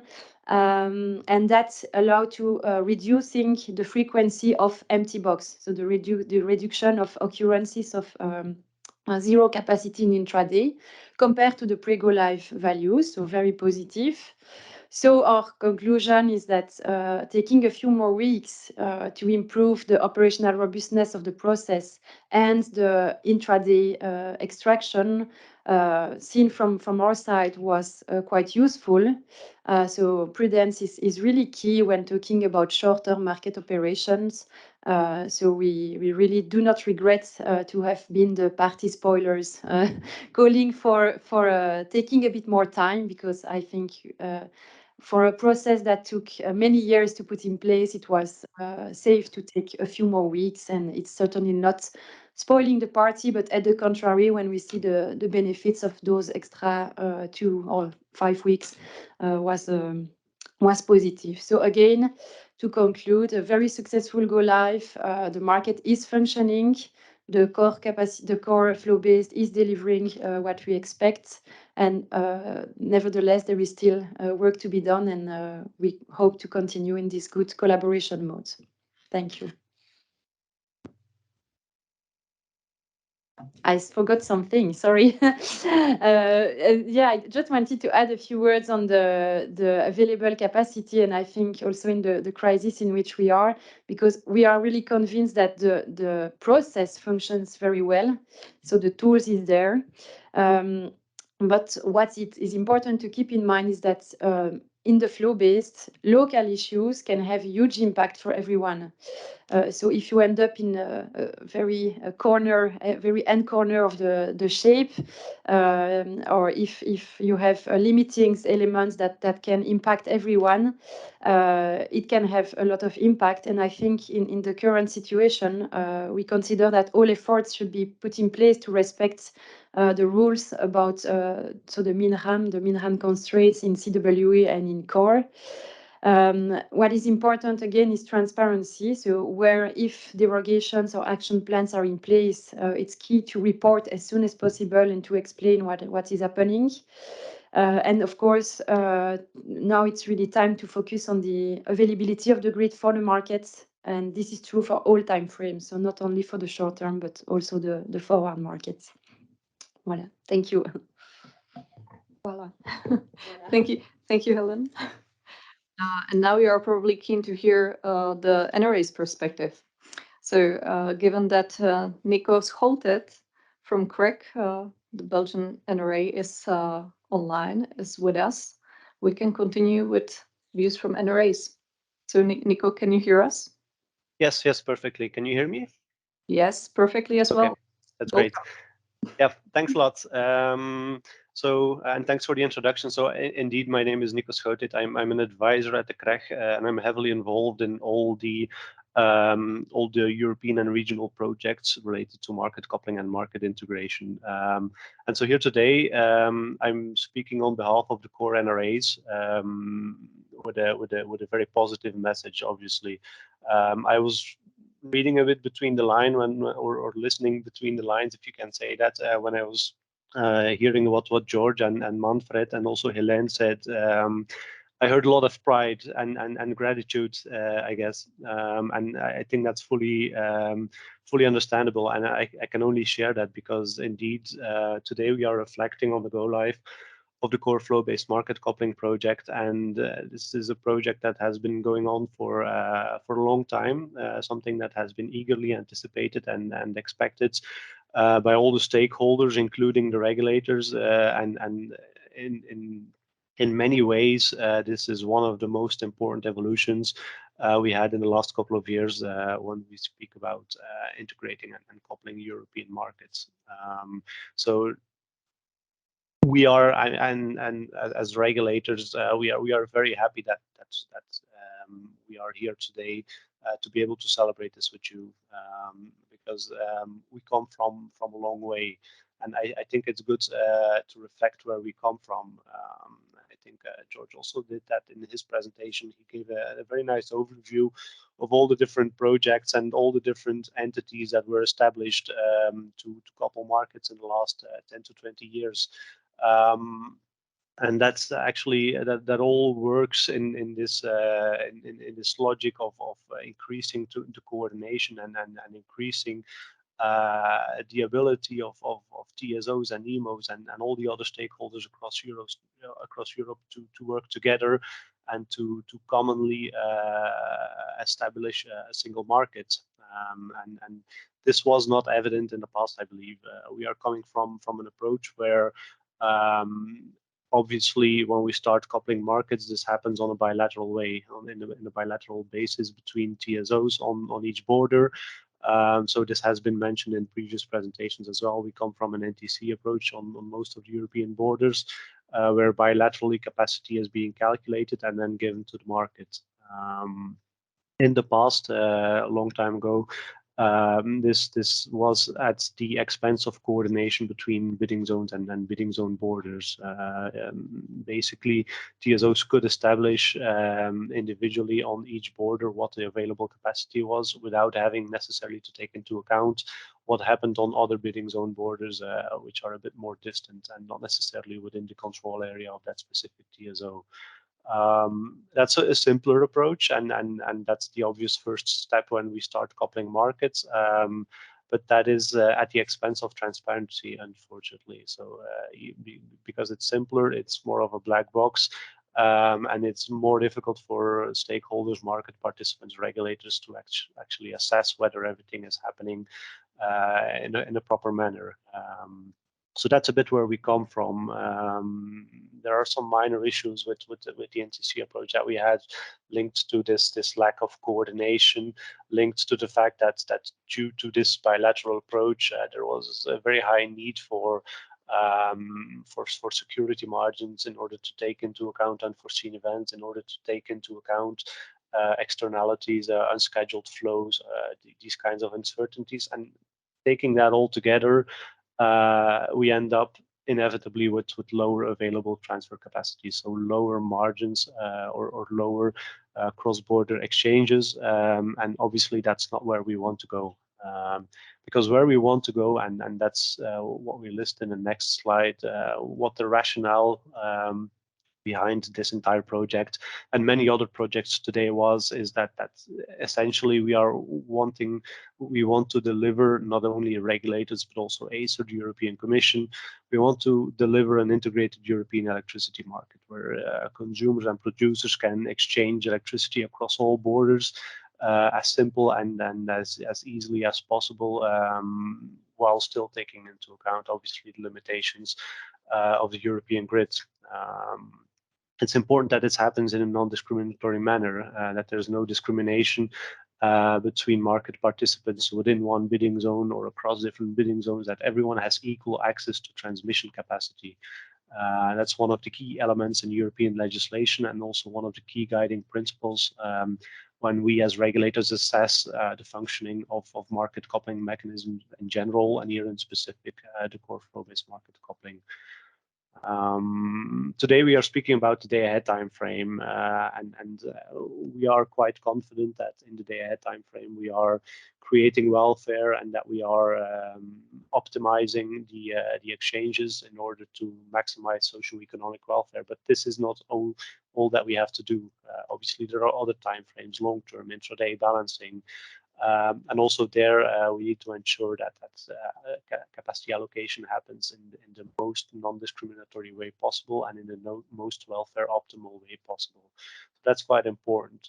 We are not looking at day ahead as an isolated market, but we also consider the interaction with the other time frames.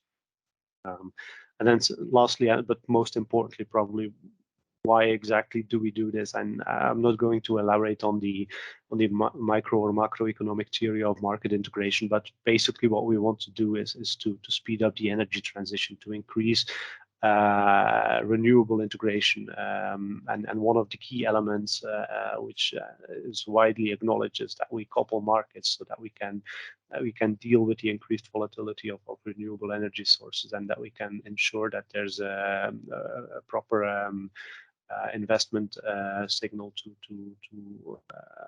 investors in renewable energy all across Europe. So those are the big principles. There are some minor principles which are more specific, but which are equally important. I think this was mentioned before in the last slide of Helene as well. So we have minimum capacity requirements. It's 70% on European level. It's 20% if you look only at the core exchanges. Very specific in the ACER methodology, but that is quite important. It's like we are micromanaging a bit, or it might seem as if we are micromanaging a bit the capacity calculation process, but we see that these kinds of thresholds are critical to the proper functioning of the mechanism. We also need to ensure that operational security is taken into account, because we can couple and integrate markets, but if that is at the expense of system security, of operational security, that's obviously not what we want to do. We want to accommodate for larger exchanges while still ensuring that everything happens in a safe way. And then finally, integration of third countries is also quite an important element in our endeavors. Not only third countries outside of the EU, but also non-core European countries. Now we have a flow-based market coupling project which deals with 13 member states or 12 bidding zones. But these are not isolated from the rest of Europe. The way in which we deal with the Iberian Peninsula, Italy North, Nordic Hansa regions, that's quite important. So also for the non-core but EU countries, we have to think about how we can properly couple and integrate those. And then finally, also, I have the obvious question of third country integration, Switzerland, United Kingdom, the energy community countries, those kinds of elements are big challenges, but we know that we have to deal with that if we want to keep on moving forward with reaching our objectives of delivering a single integrated European electricity market, which brings welfare to all the consumers and producers all across Europe. And we believe that what we have today, the flow-based market coupling project, is the perfect first step for that. Well, not necessarily the first, but a good basis for delivering on these objectives. Because if we look in the next slide, what we have achieved today, or what has been achieved with the go live of the flow-based market coupling, that's quite impressive.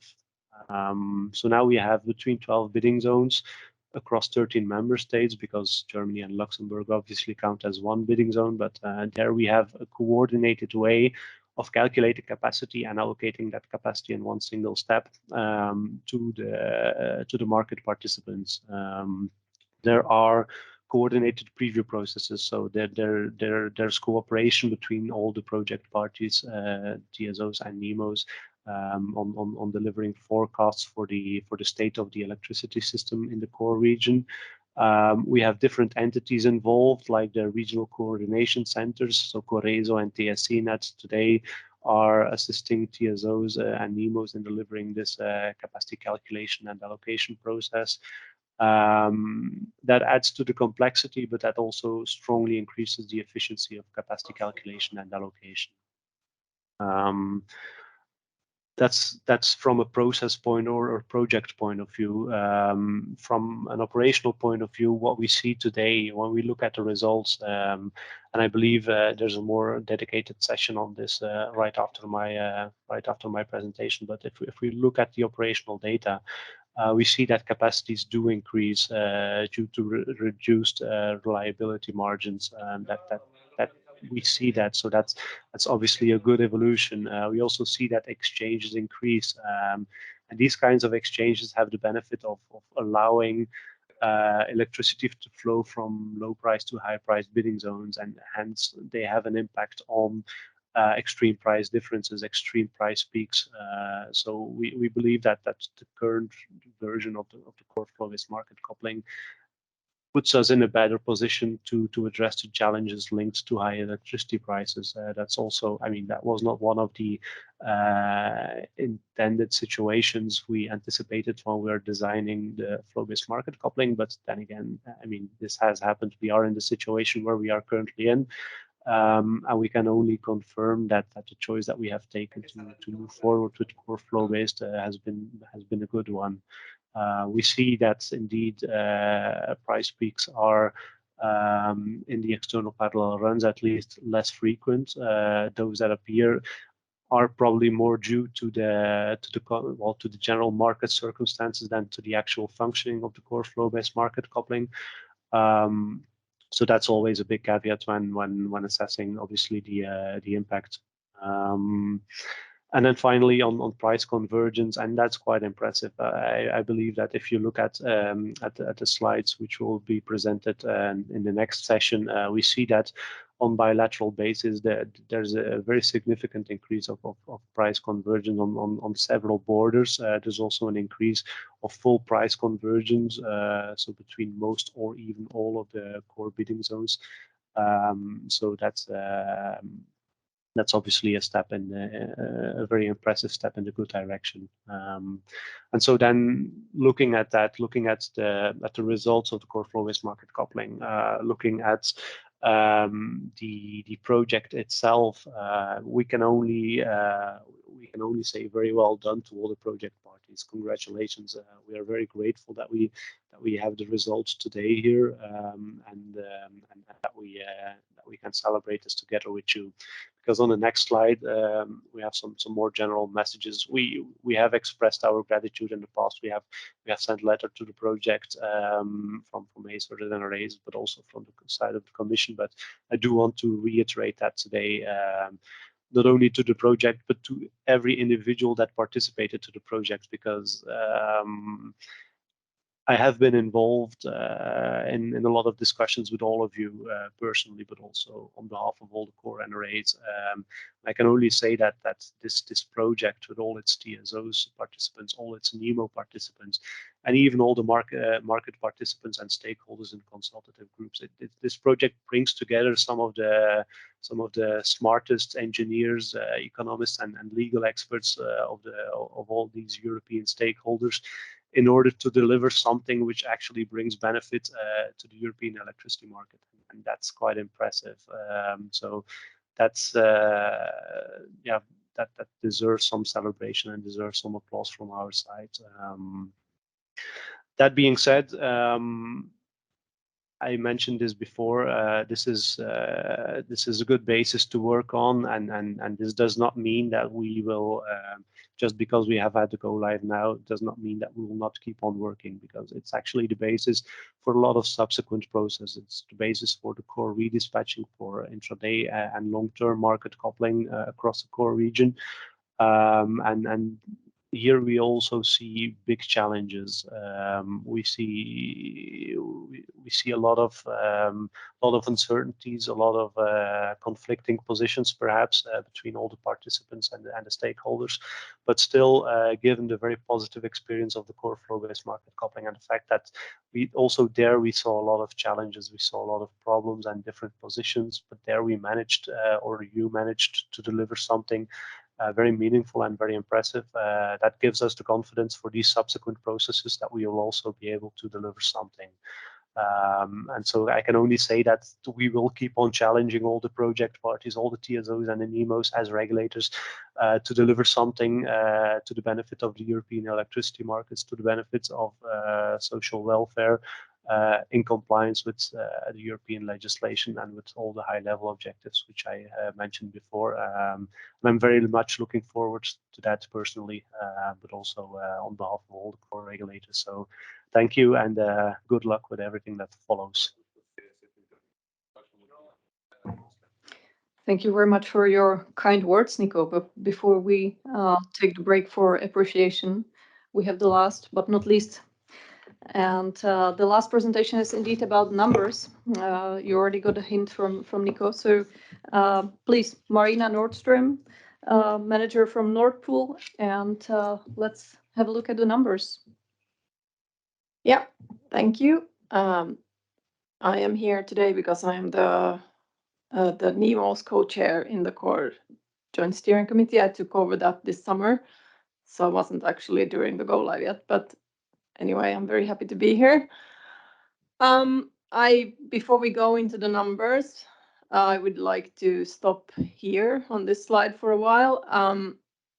We are celebrating the first 100 days of core. That's actually not I counted the 100th day was only like 2 weeks ago. So it feels like a long time, for me at least, since core went live, but yeah, it has only been live for 110 plus days. Any go live is always very, very exciting for anyone who is involved. And for this one, as we've heard, there were a lot of people involved in a lot of different companies. There are always people on high alert when there are go lives such as this one. I don't know if it's despite of this or because of this, but the go live in June was really smooth, really, really smooth. There were no hiccups. It just went really, really well. I think also the rest of the 100 days have gone really well. We have had 4 lower level delays, not caused by one single issue, so more kind of different reasons. And like I said, only leading to small delays, so that's very good. We had a very extensive and very well prepared, very much discussed rollback plan and I'm very, very happy to say that we can take that plan and stick it in the archive where it belongs. We were never even close to taking that out, and that I'm really happy about. Yeah, and then stating the obvious, we have delivered the results as expected, and I think just all of this proves that everyone involved in this project and everyone involved pushing this project over the finish line were very well prepared. They were experienced and they knew what they were doing. So I think that's something that have to keep in mind.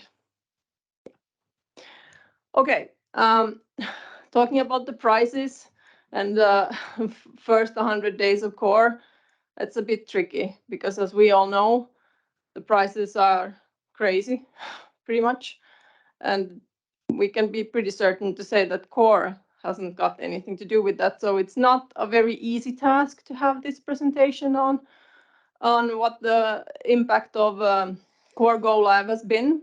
But yeah, fun fact, here are the prices. And like Nico also mentioned, the number of negative prices has in fact decreased after core go live, which suggests that the generation is spreading more freely across the core region.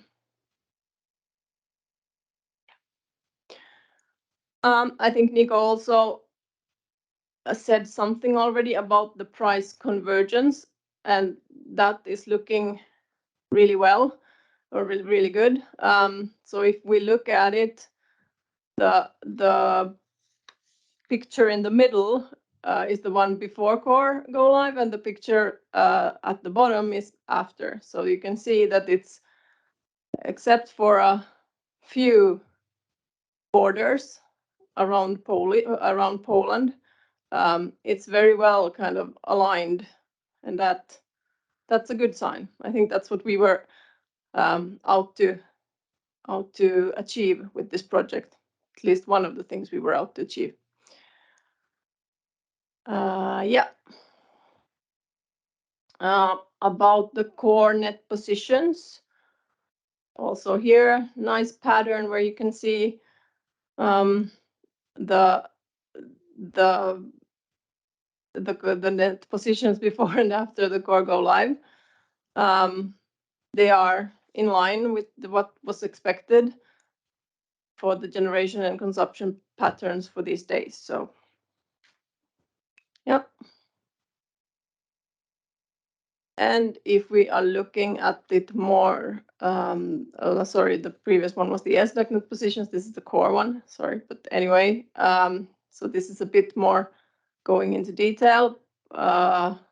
Here, of course, it's clear that France is importing a lot, but we all know that that's because of the nuclear plants being on maintenance.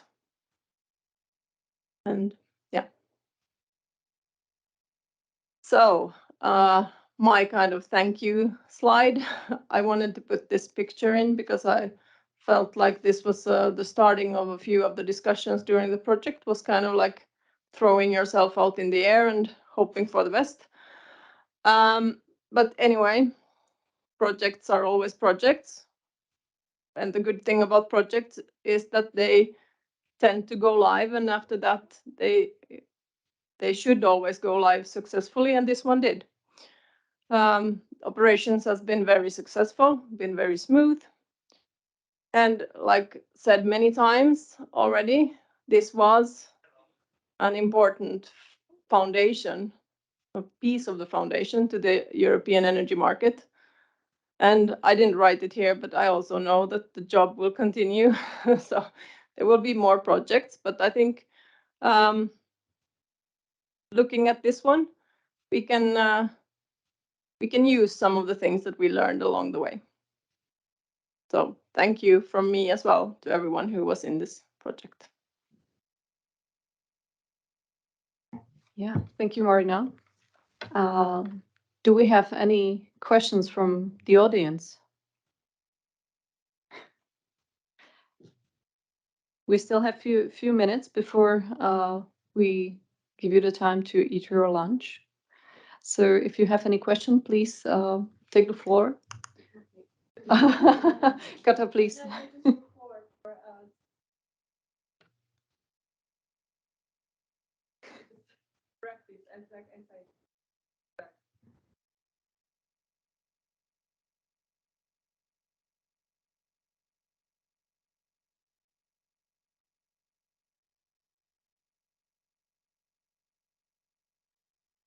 I'll volunteer. So my question relates to core, but also like in the framework of market coupling at a European level. Is that we know we also are going to get flow-based in the Nordic region quite soon. So this is going to be part of like a wider expansion of flow-based, albeit possibly differently. So I'm wondering what's the knowledge sharing between the two projects now that maybe there be a little bit more free time of experts in the core region. How can they help out also in the Nordic region to ensure that lessons that have been learned both on the project itself and on running flow-based serve to have a faster implementation in the Nordic, because their time frame is much shorter for that. So I'd be interested to understand how that works.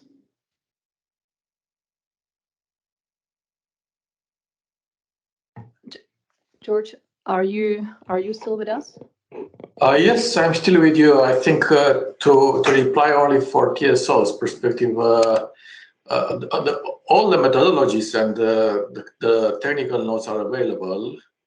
We are in the process of coordinating with our neighboring regions actually for operations, and I think this could be a work in progress with the Nordics.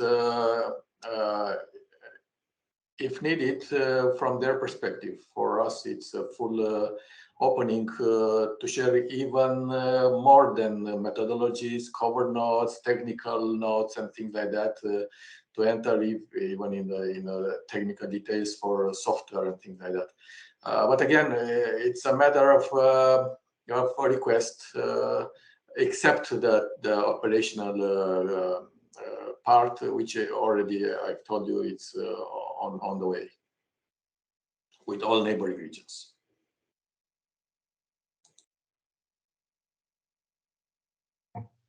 Yes, we have one more question. I think it's a comment. Is it? I was also seeing one more hand raised.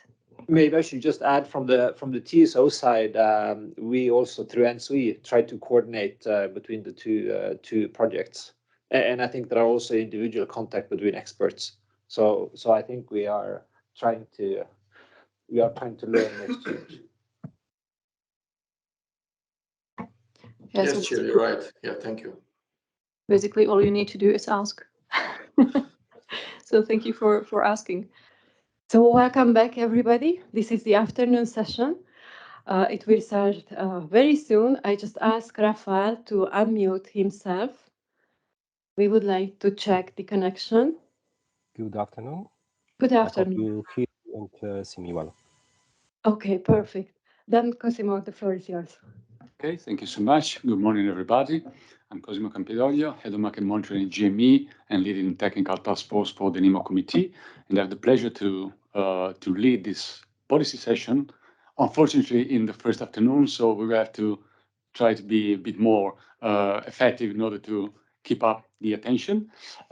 Luckily, the topic is, I would say, interesting. We call them market perspective and market design in turbulent times. I think you all have a guess of what we are referring to. And luckily, we have a panel of distinguished speakers, three here physically present, Monsieur Franzen from ACER, Leonardo Mas from the Florence School of Regulation, and Jérôme Lepage from IFET. And we also have in remote connection the colleague from the BOR, Rafael. So that's the team for this initial afternoon. And well, let's start. In the last months, we also a true explosion, I can name it only that way, true explosion of our prices, triggered by both the explosion of gas prices and shortages in availability of supply. Some of these factors can be contingent. For example, the effect of the Ukrainian crisis can be long-lasting from some aspect, but it is anyway a temporary condition. Other issues can be more structural. We have the uprising demand for gas from the Far East due to their transition towards a lower carbon economy. We have increasing scarcity of water, both for hydro production and cooling of thermal power plants.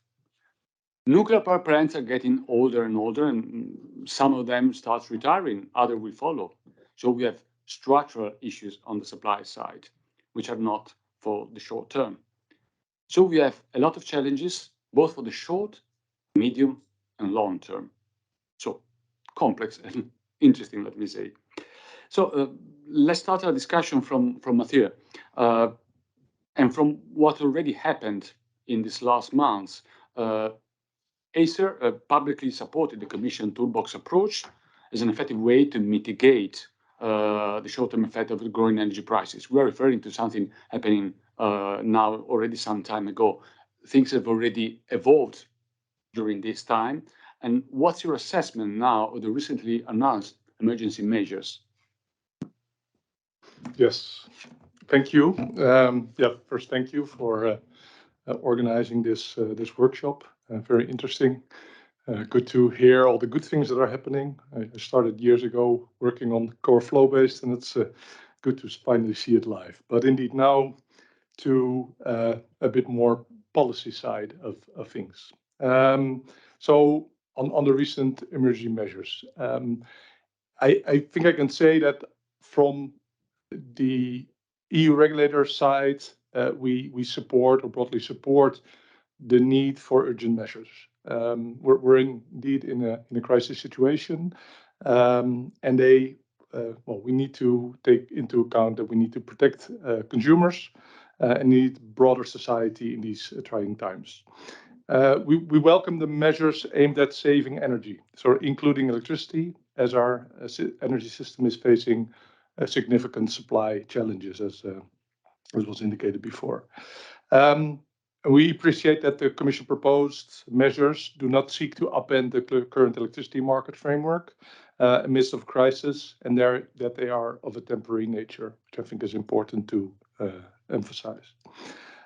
We do see that, and we do caution at complex implementation challenges that lie ahead, which will most likely or very likely impact the outcomes.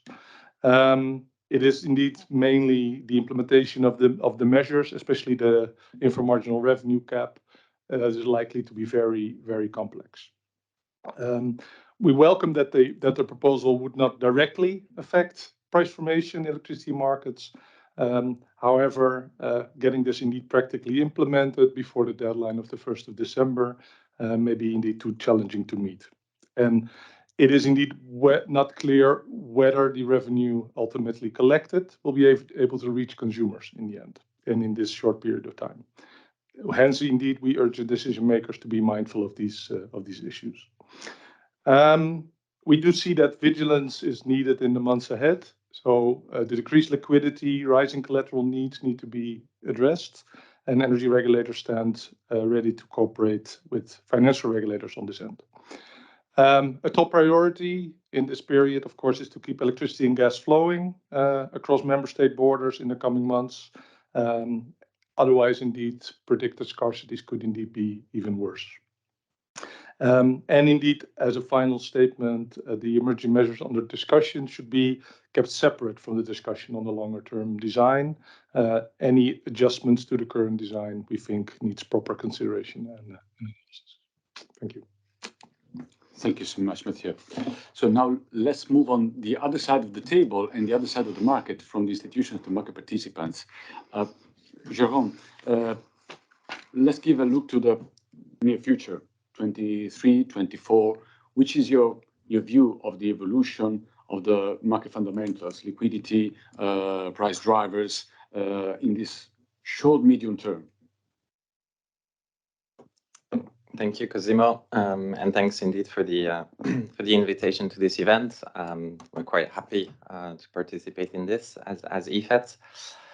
Now, what does the situation look like now for the coming months? So I won't give you my prediction of the power prices in any individual bidding zone in Europe. But what we're seeing is, okay, we're facing a scarcity situation. Like the bottom line is that's the problem we're facing, which develops into symptoms around the price of gas, the price of electricity. So all this unfolds into a political situation which nobody likes. None of us, even if we can still afford it, can appreciate that bills for electricity and gas are going up. This is even more problematic when you cannot afford it. And that's the situation in which plenty of consumers are at the moment. So we understand that there's a lot of also political turmoil around this situation, and that policymakers want to do something about it. All these are fundamentals. The scarcity in supply, the inflexible, for the moment, demand, and the political unrest around all this. Political unrest, political risk is a market fundamental, and that's something we should bear in mind. If you're in the field, you're probably receiving a new draft of recommendations, regulations, member states' position, etc., almost every day, if not multiple times a day. That creates political uncertainty, which is another fundamental of that very sensitive market at the moment.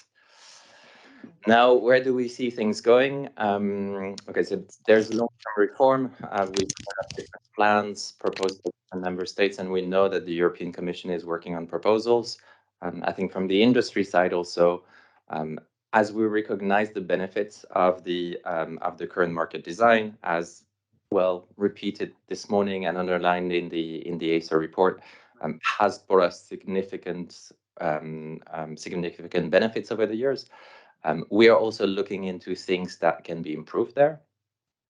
In the meantime, there's been plenty of local interventions into markets. We've seen the effects of that on transactions, on flows, on unintended increases of consumption of gas in some places, on lower reliance and effectivity of help from one country to the other when cross-border transactions are halted, on complete stop of certain markets when we have clawbacks that are like capped at transaction cost 400% of the transactions, like in Romania, for instance. So all this, we've seen plenty of interventions that like have a serious effect on the market. Will the ones that we're talking about right now at European level soften that issue? From our perspective, it's far less than certain, considering the enormous leeway that will be given to member states for the moment in the draft council regulations that we've seen to do whatever they want, basically. So we have a framework that has been proposed by the Commission, but is so loose that we will see a patchwork of national interventions if this is approved as such. So that's a little bit of a bleak picture. We hope that this can be improved. So some of the fundamentals around tight supply of gas, of some of the electricity generation will stay, at least for, we expect them to stay for this season, for the coming winter season.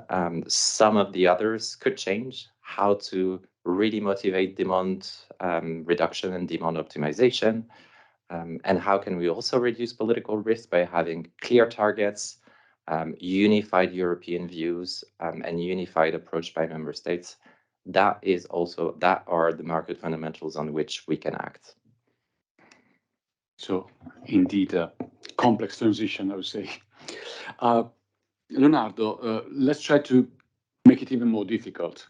Let's try to look furthermore ahead. We are discussing structural supply condition for the short, medium term. But if we look beyond, let's discuss about a decade, just to make an example. Do we really think that all what we are seeing is related to the Ukrainian crisis, which hopefully won't last in this dimension a decade? Or are there more structural challenges to the supply side, and especially for gas? This morning, we discussed the message and the messenger. The messenger currently are markets. The message is gas price is high. It's not power price. Power price is a consequence. Gas price is high. This is the true novelty after years of negligible gas price. How long the conditions behind can be expected to last and make this condition the new normal, or something that can be lasting 1, 2, 3 years, but then is expected to come back. This will have potentially very relevant impact on all the points mentioned by Jérôme, the incentives on demand to change approach, the approach of the regulation. Which is our long-term vision of this gas supply? Thank you for this very easy question.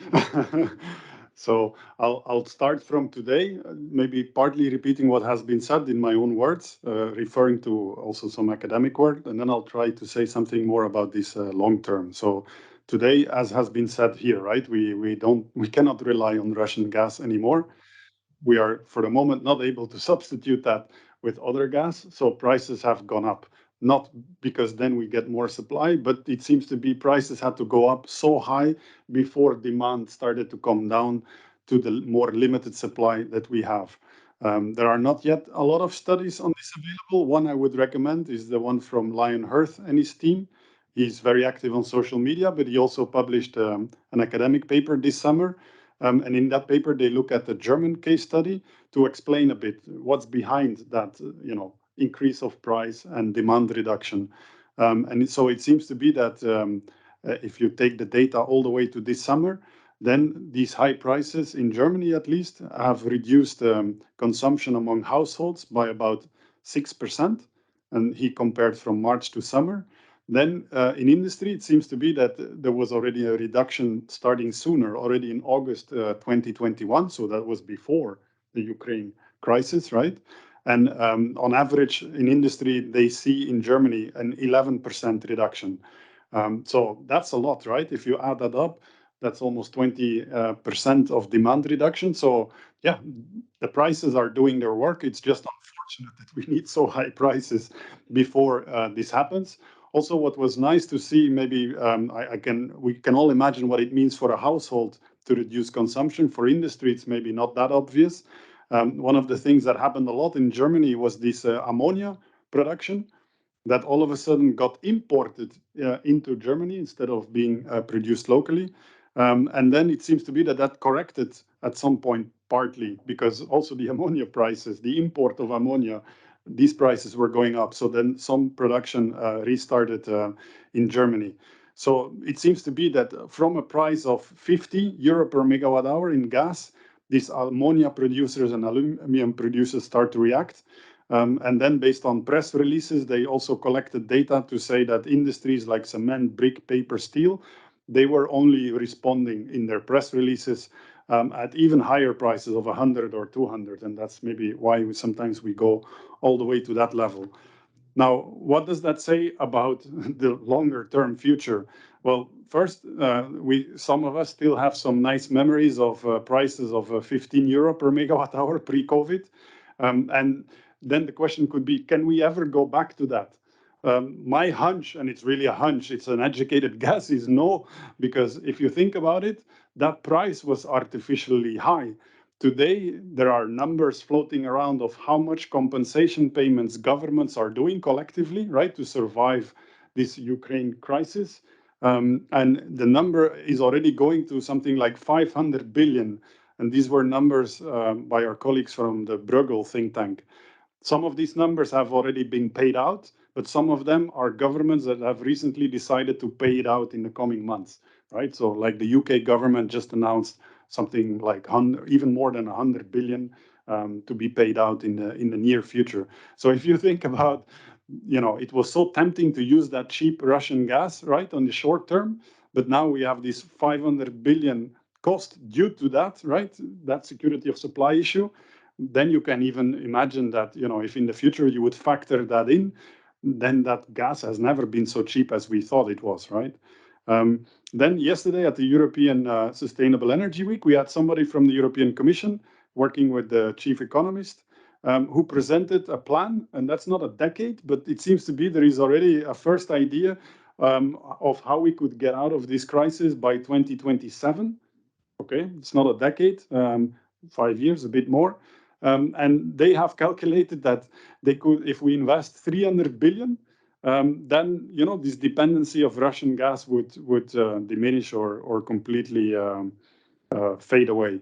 And then if you look at the investments that are there, I think it's very interesting because the number one investment is 86 billion for PV and wind, then energy efficiency heat pumps, right? So that will stabilize, I guess, the electricity market. It will also, strongly reduce the household consumption of energy, reduce use in industry is also there, grid storage, and then starts something that is, I think, important for the future of the gas prices, because the next on the list is sustainable biomethane, right? We are going to, seems to be, they are proposing that we should invest about 37 billion in that, and renewable hydrogen. So if that means that our future gas price would be partly determined by the alternatives, right? Because the alternatives is biomethane or renewable hydrogen. Then the question is, of course, what would the price of these technologies be? And that is then going to be the opportunity cost of natural gas, right? So, but I really do not know. There are a few studies about that, but if you look at those studies, there is really big cost ranges, right, for these kind of technologies. So that means that we do not yet know, but we can get an idea if we look a bit closer at this kind of assessments that have recently been done. And I'm sure, these kind of assessments can still be challenged and more assessments will follow.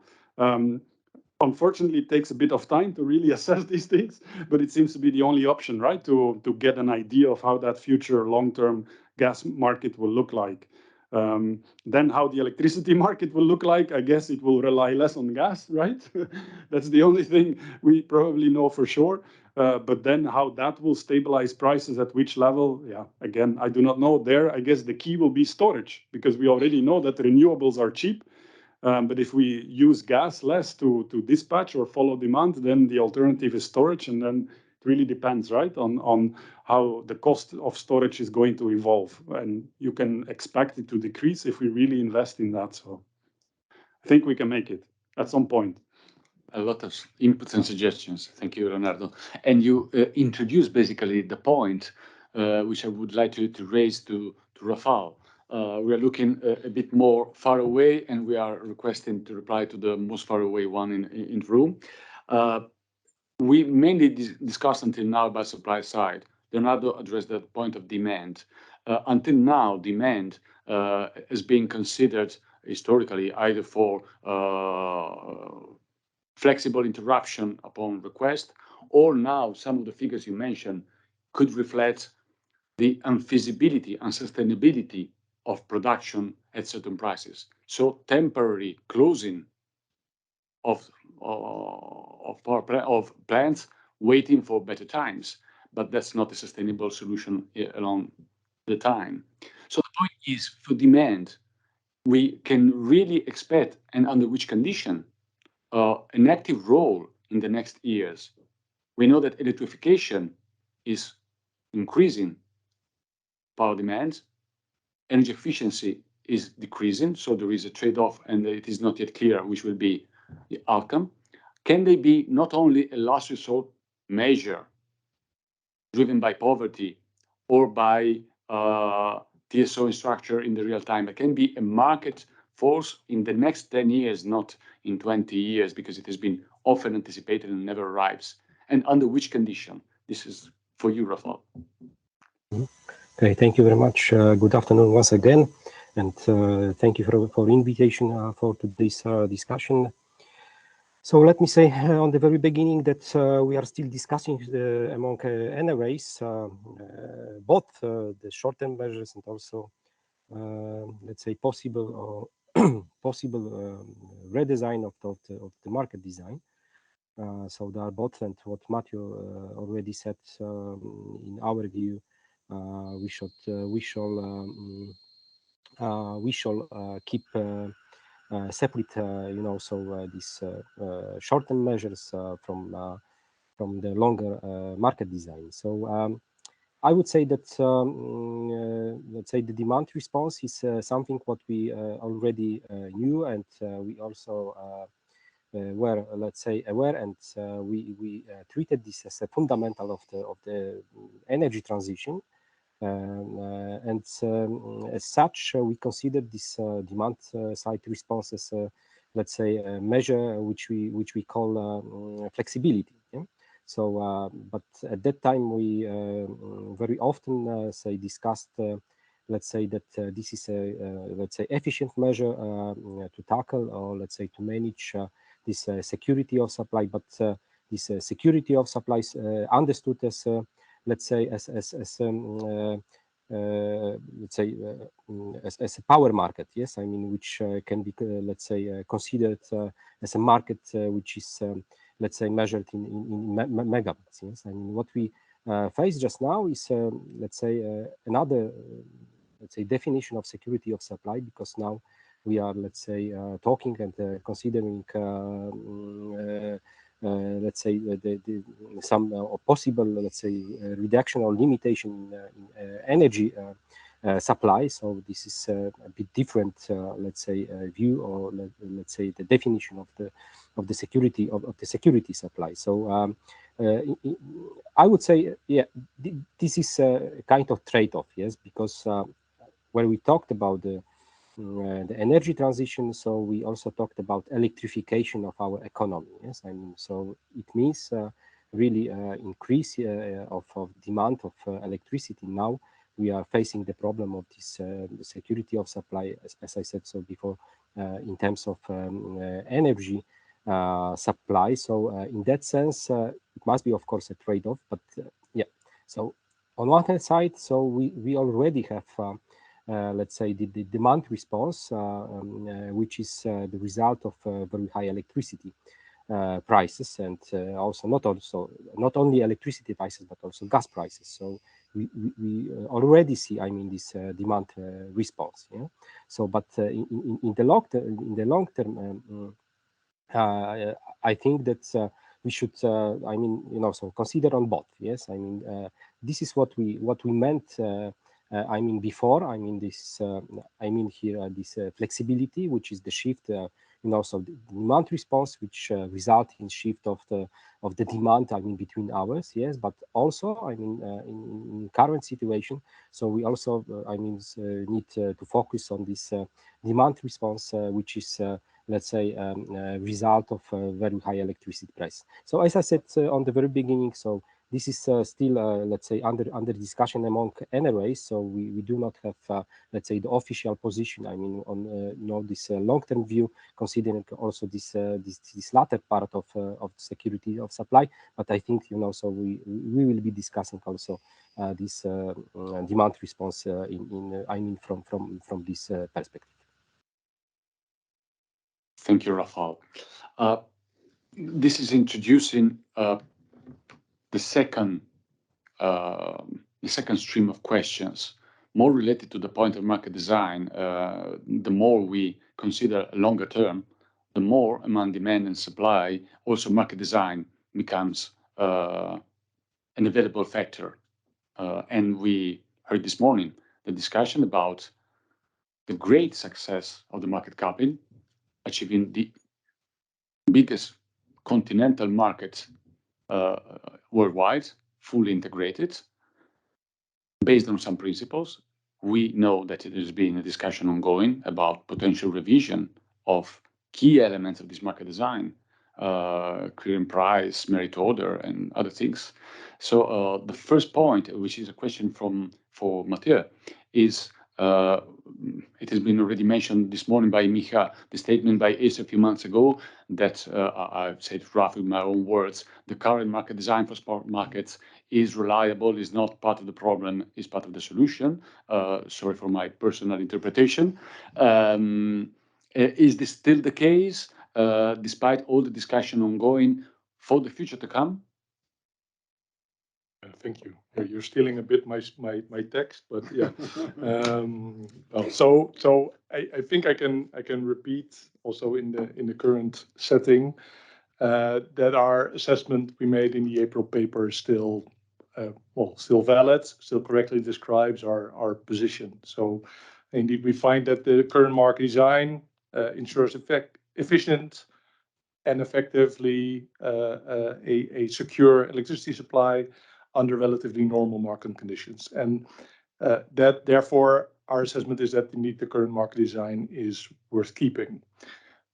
Of course, in addition to what I said before, that under this current situation, we would not consider that relatively or extremely normal, but indeed, in normal circumstances, it's indeed to want to keep. And that it is indeed also not to blame for the current crisis. On the contrary, I think the market design has definitely helped in, I think, across the board to mitigate the issues of the current crisis. So if you ask me what is there to improve or what is there to be done, I think, and then indeed being selective from our April report on the aspect that affect or most directly affect the CACM regulation, and it would highlight some things there. So first is indeed the speeding up of electricity market integration. I think that the current situation doesn't or shouldn't make us slow down. It actually should make us speed up. I think the current situation makes clear that market integration is there to help, and that the further improvements that we indeed have planned will further help this and will further mitigate the crisis. So speeding up, I think, in our view, is the correct answer to the current crisis. Then the second point I take out of the actions is to better integrate forward markets. So we do see that indeed the focus has been on the short-term market, which was very relevant and very appropriate given the efficient use of horizontal capacity, and like we saw this morning on the core flow based improving that. But indeed the forward market has lacked attention. We indeed recently published a paper on improving the forward market and forward capacity allocation. We will still work on that, although maybe you can understand that indeed also, as said before this morning, that not updating CACM might indeed also delay a further improvement or a further update of the forward capacity allocation. Then maybe as a third, and together with indeed the statement to preserve the wholesale price signal, which I think is a general very important, but also indeed that we work on further removing barriers to demand response. The work currently ongoing on the framework guideline. We hope to finish this by the end of the year, then indeed next year for TSOs and DSOs to work on that. Of course, not a very speedy action. The process of a framework guideline and network code and its adoption, it will take some years, therefore I think in the meantime we need to work, and then I get back to the first point, work with improving and further implementing the current design. Thank you. Thank you, Mathieu. Let's go back to Rafael. Always talk about regulation. Here there is a key role for the RES. RES developed originally under regulation, mainly under incentive schemes. Now they've reached the maturity, they stand on their own legs, and they are the key part for reaching the 50 targets to decarbonize the system, to reduce dependency on gas. At the same time, much of the discussion about the change of market design is addressing exactly the role of RES. We saw in individual member states and also at the European level discussion about windfall profits for renewables. we could discuss if there are or not also windfall profits for thermal generation, but the discussion has been focused only on renewables, and the complete change of market design is addressing renewables. So it is not completely clear if we are under this particular environment going to further promote or potentially penalize the further development of RES, which are at the key of all this discussion and all these perspective changes. Rafael, do you have any view on this point? Yeah, thank you. So I would say that once we talk about windfall tax, so it's a kind of measure which was proposed also to tackle the current crisis. Yes, I mean, and this is because at least from the our citizens, it is not acceptable that so the prices are so high. So from at least my point of view, so this is the measure which let's say addressing let's say the current problems and the current situation. But coming back to the market model, which we have, and at least as regulators, yes, and we agree with this market model, is that so we have a model which promotes, the development of the generation which has less, let's say, the short run costs. So including also renewables. So I would say that, as I said, so that the current measure is something that so at least at the political level, and at least so Europe, all citizens say so prices are too high. Yeah, and this is the measure how to collect some money and give back to final consumers, and this is what we said as NRAs. And Matthew already mentioned about it. So we see it might be very difficult. To implement. So, but in the long term, so once we continue this, let's say, market model, or let's say this market design, so of course it's a question. Where is the balance? So to develop the RES in a, let's say, certain speed and to achieve the goals. Yeah. And then of course there is probably the answer. What should be? So the appropriate, if I may say so, let's say the price. Which is, let's say, related to RES. So to keep this speed and to achieve these goals. Yeah? So of course, there are, let's say, different proposals. How to tackle this issue to not, so have, let's say, a counter effect, yes, on the development of RES on one hand side, and on the other hand side to not, let's say, faced with the criticism that so that there is a windfall profit and very high windfall profit on this, so. In this RES sector, yeah. So probably I don't have, let's say, the clear answer.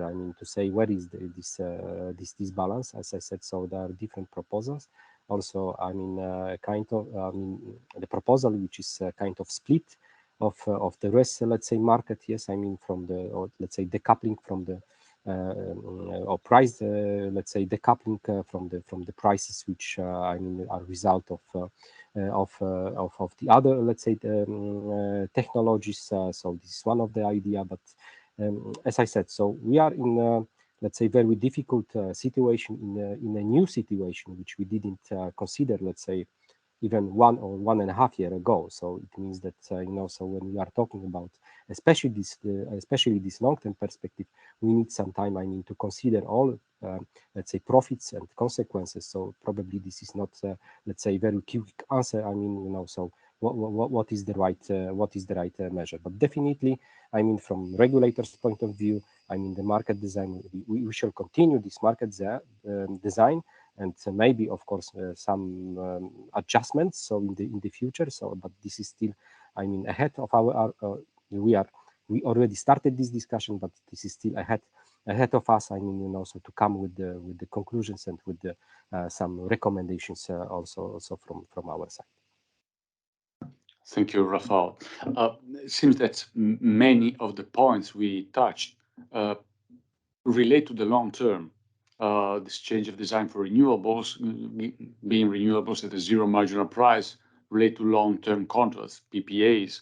Then there is the discussion of capacity markets. Many of the tools currently discussed to to fix the market design, to complement the market design, relate to the long term. We also see that there's a discussion in supporting liquidity of forward markets where it is not sufficient currently. So this is a great part of the discussion. Unfortunately,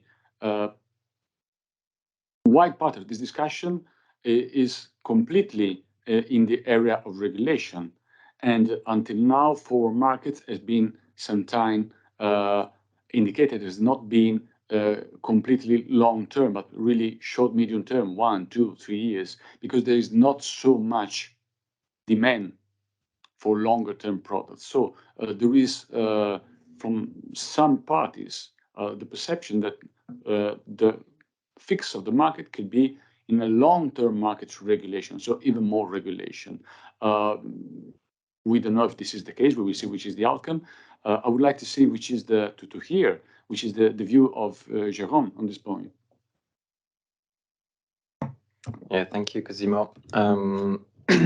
So looking at long-term markets, so talking about forwards, futures, PPAs. If we look at them right now, you mentioned the issue of liquidity on the markets. So partly linked to some of the interventions I mentioned earlier, largely linked to the difficulties in being able to collect collateral around those long-term transactions. So the longer your transaction covers in terms of delivery period, the more significant collateral guarantees, etc., you need to have. So this is a factual difficulty for the market. So what we're experiencing right now with regard to long-term markets is this drain of liquidity. This is not good. Long-term markets are there to shield at least against short-term volatility. But indeed, like we're looking at them and thinking, so how could we have this volatility shielding effect over longer periods? Why doesn't our forward market, and still not even in every country in Europe, like go beyond 1, 2, maybe 3 years? As you rightly said, like before 1 year ahead or 2 years ahead, it's really a seller's market. I don't know if you've looked at supplier contracts lately, if suppliers are still active in the regions where you live, but you won't get probably a contract with a fixed price over 3 months. In the past, it was maximum 1 or 2 years. So on the buyer side, on the supplier side, there's usually not a lot of interest to contract for longer than those periods. We have seen consumers with a specific interests, not entirely linked to fixing a price, that want to have longer contracts. They sign PPAs, etc. It may be linked to a price. It's sometimes linked also to other economic reasons, like in terms of marketing, image, etc. So, and this is often linked to renewables PPAs. So, how do we get from this situation of a seller's market to a situation where there's a better interest into meeting demand and supply over longer term horizons? That's a major question mark, to be honest. So we're looking at different reform proposals, formulating our own vision, discussing with the like of Acer on their own ideas around long-term design. It's not an easy task. Main hurdle to that is that we cannot think about long-term markets. So from spots all the way 10 years ahead or 20 years ahead at some point, we cannot look at that like we look at spot markets. We cannot look at that in the same way. Like these are not the same questions that market participants are trying to solve with those markets. We're not trying to think about how we're going to dispatch plans. We're not trying to think how we're going to optimize like on a minute basis with clear information about your fundamentals, including weather. We're talking 20 years, 10 years, 5 years, 1 or 2 years ahead. And so I think for this thinking of how to transform that market, how to make it truly European, and when we say European at IFAD, we're not thinking only about the Union, also thinking about our links with the UK, especially thinking about the development of like offshore wind projects and stuff like this, which will be highly important in this sphere of long-term contracting.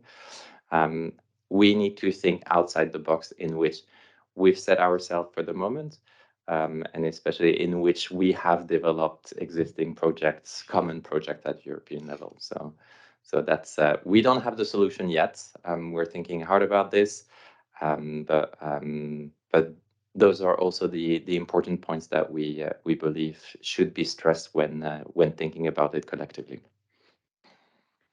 Given that you have not yet the proper solution, we have the fundamental backup demand for for Leonardo. If we are still in trouble, all the discussion on the gas cap. Is this something feasible? Is this something which can last for a while? What's your view?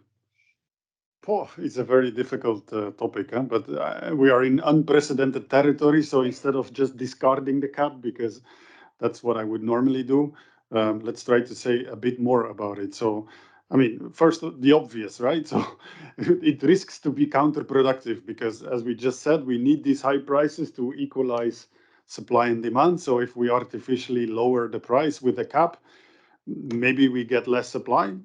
And for sure, we will get demand going back up, right? I was just quoting these numbers from Germany, where demand has reduced, what was it, 17% due to these high prices. So that's a lot, huh? That you all of a sudden have higher in demand. So then who's going to fix that shortage? Well, rationing occurs then, I guess. And as far as I know, you have these emergency plans in electricity, but you have them also in gas. So here we're talking about gas. And in gas, you have that security of supply regulation that put as a principle that we would try to always safeguard households. So industry would be cut first, right? Yeah, then which industry? That's a tough one, but everybody has a plan. But then again, I'm referring to Germany because they are probably one of the countries most at risk. And there a debate already occurred, anticipating these cuts, that the industry started to making arguments like, yeah, if households don't want to contribute to demand reduction, maybe they will be warm and in their home, but when they come back out, they won't have a job anymore. Now, okay, is this a lobby argument from the industry? No, I mean, it's partly true, right? I mean, industry can only be stretched so far, right? So it is true that some industries might really not recover from this. Huh? So yeah, then what do you do? So it's really tough, I think, for any government to be in a situation of rationing. I even see some parallels with COVID. Huh? These impossible decisions: do we close schools or do we close? What do we close? And we've seen how hard it is for governments to do this. And you also don't want to be the expert to be called upon by government to then help them take these decisions. So yeah, definitely. But still, I understand the arguments, right? There is a lot of political push towards this kind of a cap. And yeah, some of the arguments that are maybe more convincing is the problem we have with inflation, also towards Russia, right? Some people say we should only cap Russian gas.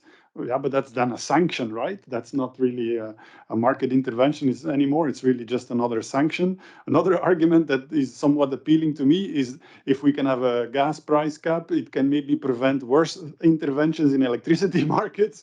If that is partly true, that could be an argument in favor. Among academics, some proposals have been made. So I just thought to lay them out to you. The first academic is Carsten Neuhoff, who already in June produced a paper putting on the table a price cap for gas. He even already went as far as suggesting a cap. In that original paper, he was saying, why not 50 euro per megawatt hour? To his feeling, that would be high enough to, to still attract LNG.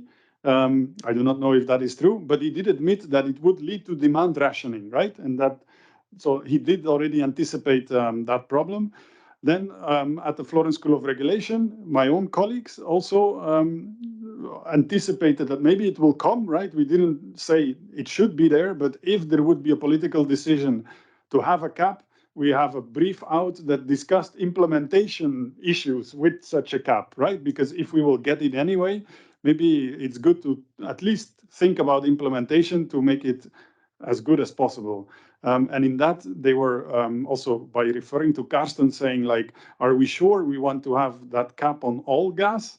Maybe it could be a cap on pipeline gas only, and then you would still organize a kind of an auction for more the global market, LNG. And then the question is TSOs going to do that auction, or is that going to be through this kind of joint procurement platform? Many open questions, right?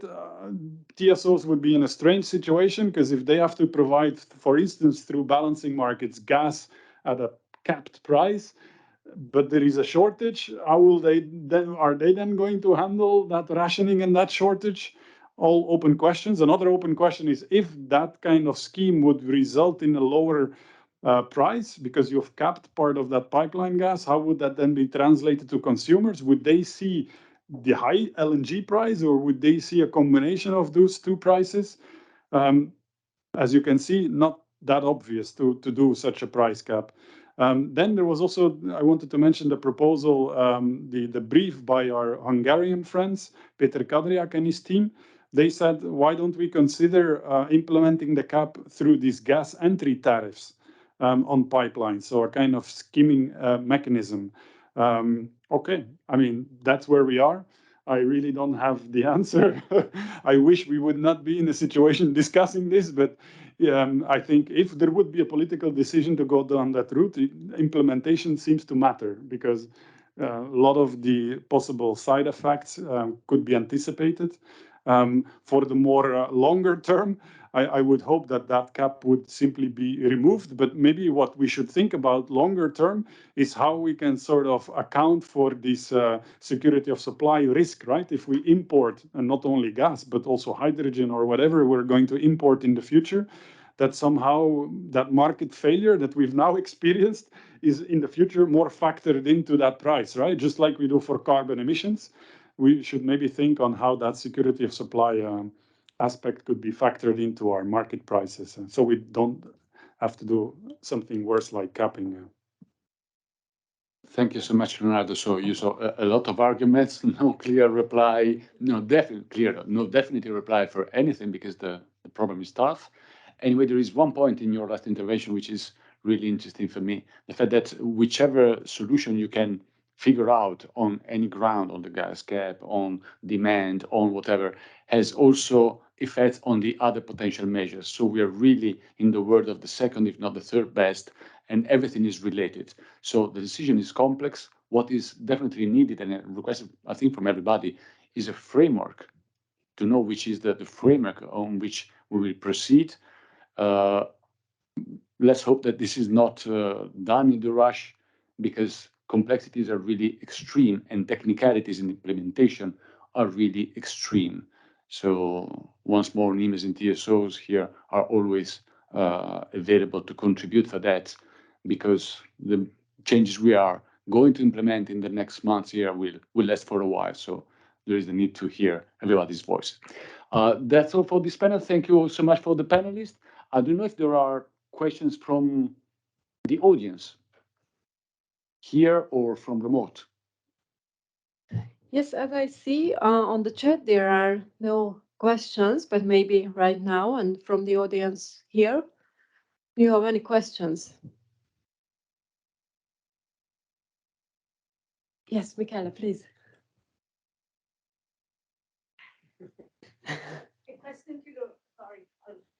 Come to the stands. Takes a while to ask the questions here. Leonardo, as you've been so outspoken on the gas cap proposals, can you tell us more about your views on the inframarginal cap, and especially on the implementation that is left so much to individual member states? How do you think this is going to work? Do you think it's going to achieve the desired objectives? Thanks. Well, we recently at Florence School of Regulation had a debate on that, and there my colleague Lee Hancher, it's publicly available, said that if you would really have such a revenue cap, imposed at European level, that it could be, from a legal point of view, considered to be a tax, right? So there is maybe that, I don't know if that's one of the reasons that they would consider to leave it more to member states, because if it would be pushed more at European level, then you maybe have that legal risk, because a tax has to be, different legal basis and requires unanimity. And maybe that's also what is happening on the ground in many countries, right? Many countries in electricity already went in the direction of some form of windfall profit tax. It also seems that the way you do that really depends on the country. Maybe even the extent to which you have windfalls even really is quite country specific. So I don't know. I don't know if that at least partly answers your question. It's more a pragmatic answer than, from the point of view of has that been a deliberate choice? Maybe it's just the reality that is the more feasible one. I will ask you for benefit of the audience.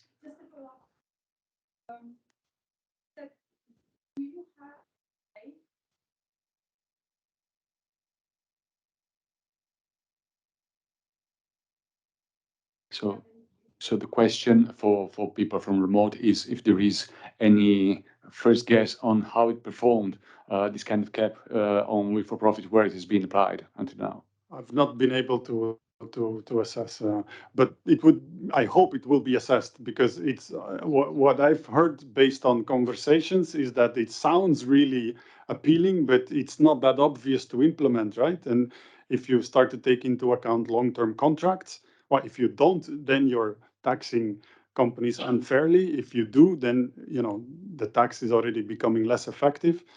So I do not have the exact numbers, but I think you often receive less money than you think at the outset of that, at least in electricity.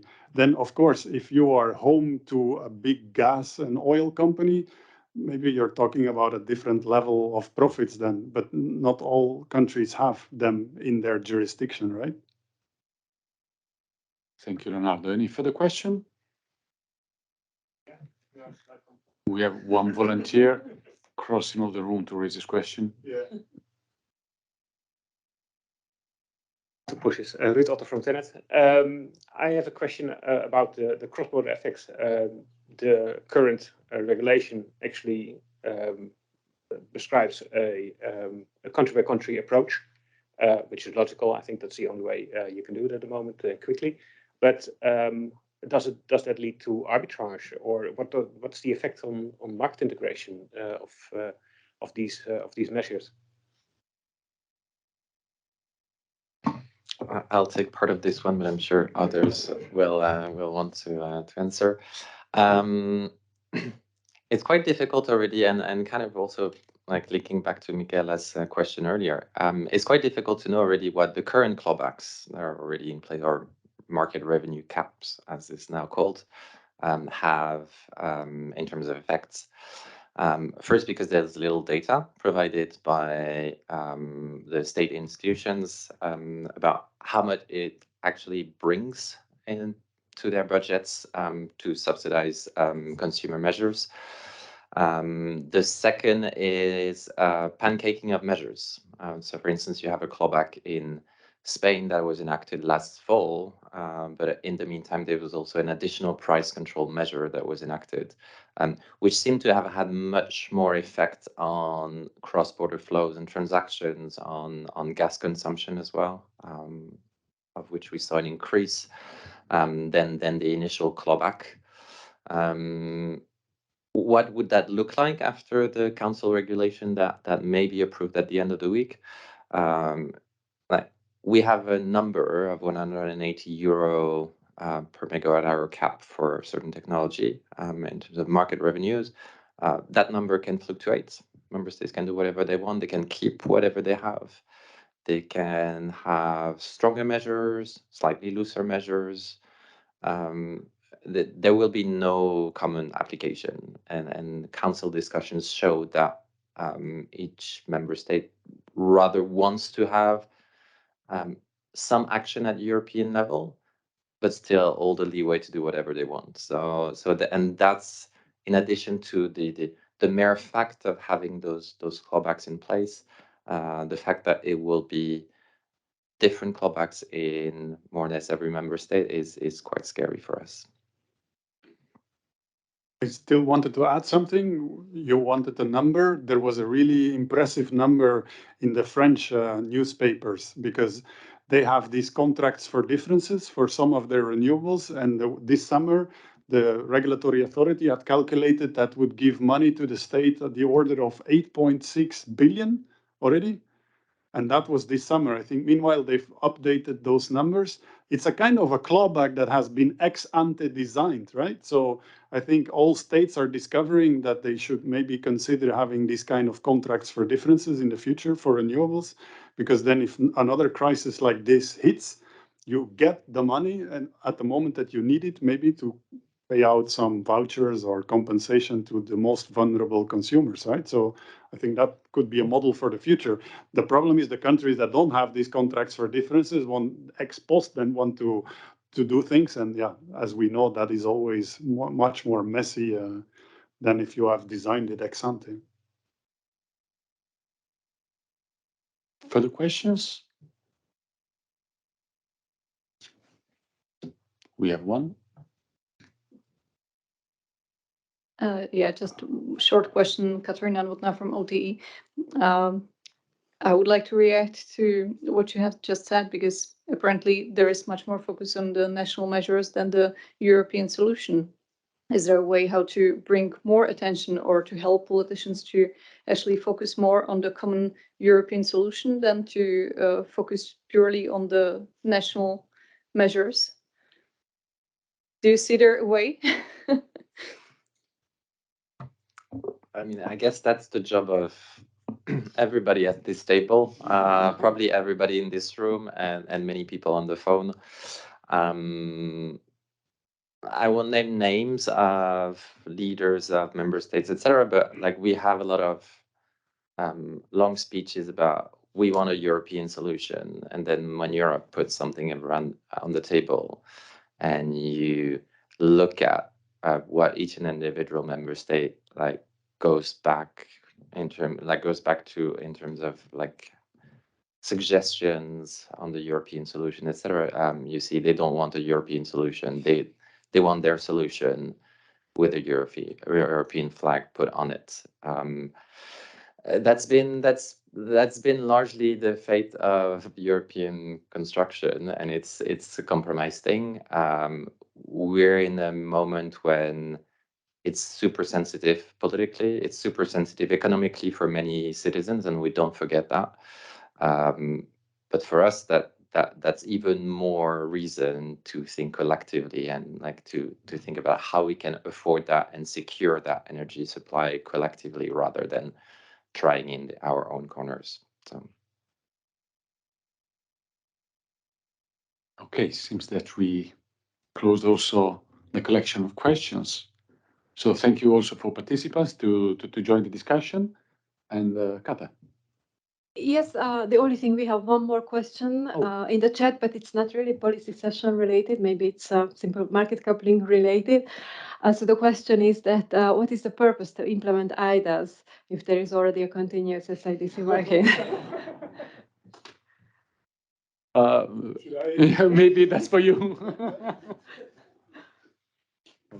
Thank you for also asking a question that I can answer now. So this is an easy one. Sorry. Yeah. So the purpose, and maybe I think mainly indeed enshrined also in earlier ACER decisions, but indeed the purpose, and I know there's been a lot of debate about this, but the purpose of the intraday auction is to allocate cross-zonal capacity in an efficient and market-based way. So the current approach is indeed cross-zonal capacity gets allocated continuously to each trade. An intraday auction would give it a price also during the day, would basically work the same way as the day-ahead auction, only on shorter time frames and shorter market time units.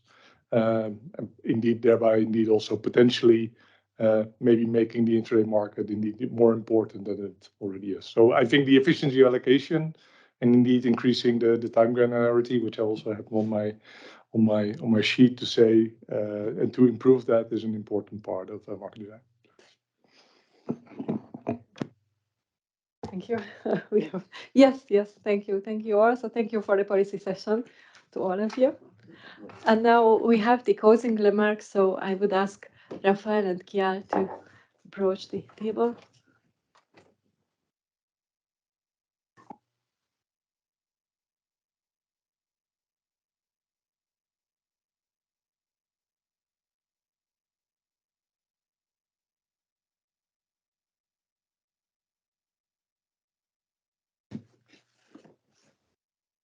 Well, we've had an intense day, and I already made my points at the very beginning, so I will close, this NEMO's part, because I'm eager to hear Kiel on behalf of TSOs, and just by saying thanks to everyone.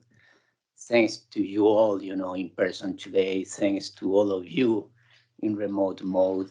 Thank you, special thank you to the speakers for your contributions. The policy session was run well and performed well, and it was really, really interesting, And in this special thanks section, needless to say that nothing of this is possible without TSOs.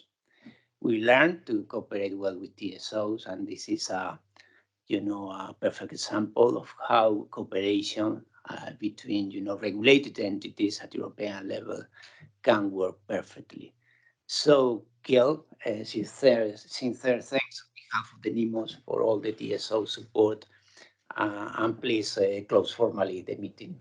Thank you for joining. Okay, thank you so much, Rafael. And of course, I also want to join Rafael in saying a very big thank you to all the colleagues, NEMOs, TSOs, but also other colleagues who have made this market coupling for what it is today. And I think it has been a really, really big achievement. And as we all know, market coupling is very important for TSOs to balance the system day ahead. And the day ahead in internet markets are also very important for consumers and producers and traders to sell and buy electricity. And we also have heard that demand side response is going to be even more important. And there is also then a need to have a price signal to respond to. So the markets are very important, and the work we do on market coupling is also, of course, very important. So since it is so important for so many people, the safe and reliable and efficient operation of the market coupling is, of course, extremely important. And what we've heard today is so far, I think it's going quite well. There are still margins on the timings, to complete the calculations and the market clearing. But I've heard that there could be challenges because we are implementing 50-minute market time unit that will add additional complexity. TSOs are now in the process of conducting a bidding zone review. There could be more bidding zones that will add complexity. And we've seen today the core flow based was sort of, I'm not sure if we celebrated it, but we at least it was presented. It has been a very good success. The Nordic will do the same in not too long, and that will add additional complexity. So I think to add up, when we move forward, we really need to think about the reliability and performance of the system versus what kind of functionality we are looking for. Because we could come into a situation in the future where we need to prioritize. Do we want all these flexible products? Do we want all these functionality? Or are we prioritizing a very reliable and good operation of the market? So I really think we need to think about this. And I think this goes to Acer, NRAs, the Commission, as well as to us, NEMOs, TSOs, and stakeholders. So we need to sort of work together on this to ensure that we have something that will also work extremely well for the future, because I do really believe that the setup we have today, I think the numbers that we have learned today show that it is very stable. It works as intended. So I think we need to maintain this. So again, thank you very much to everyone who's has made this possible. Thank you.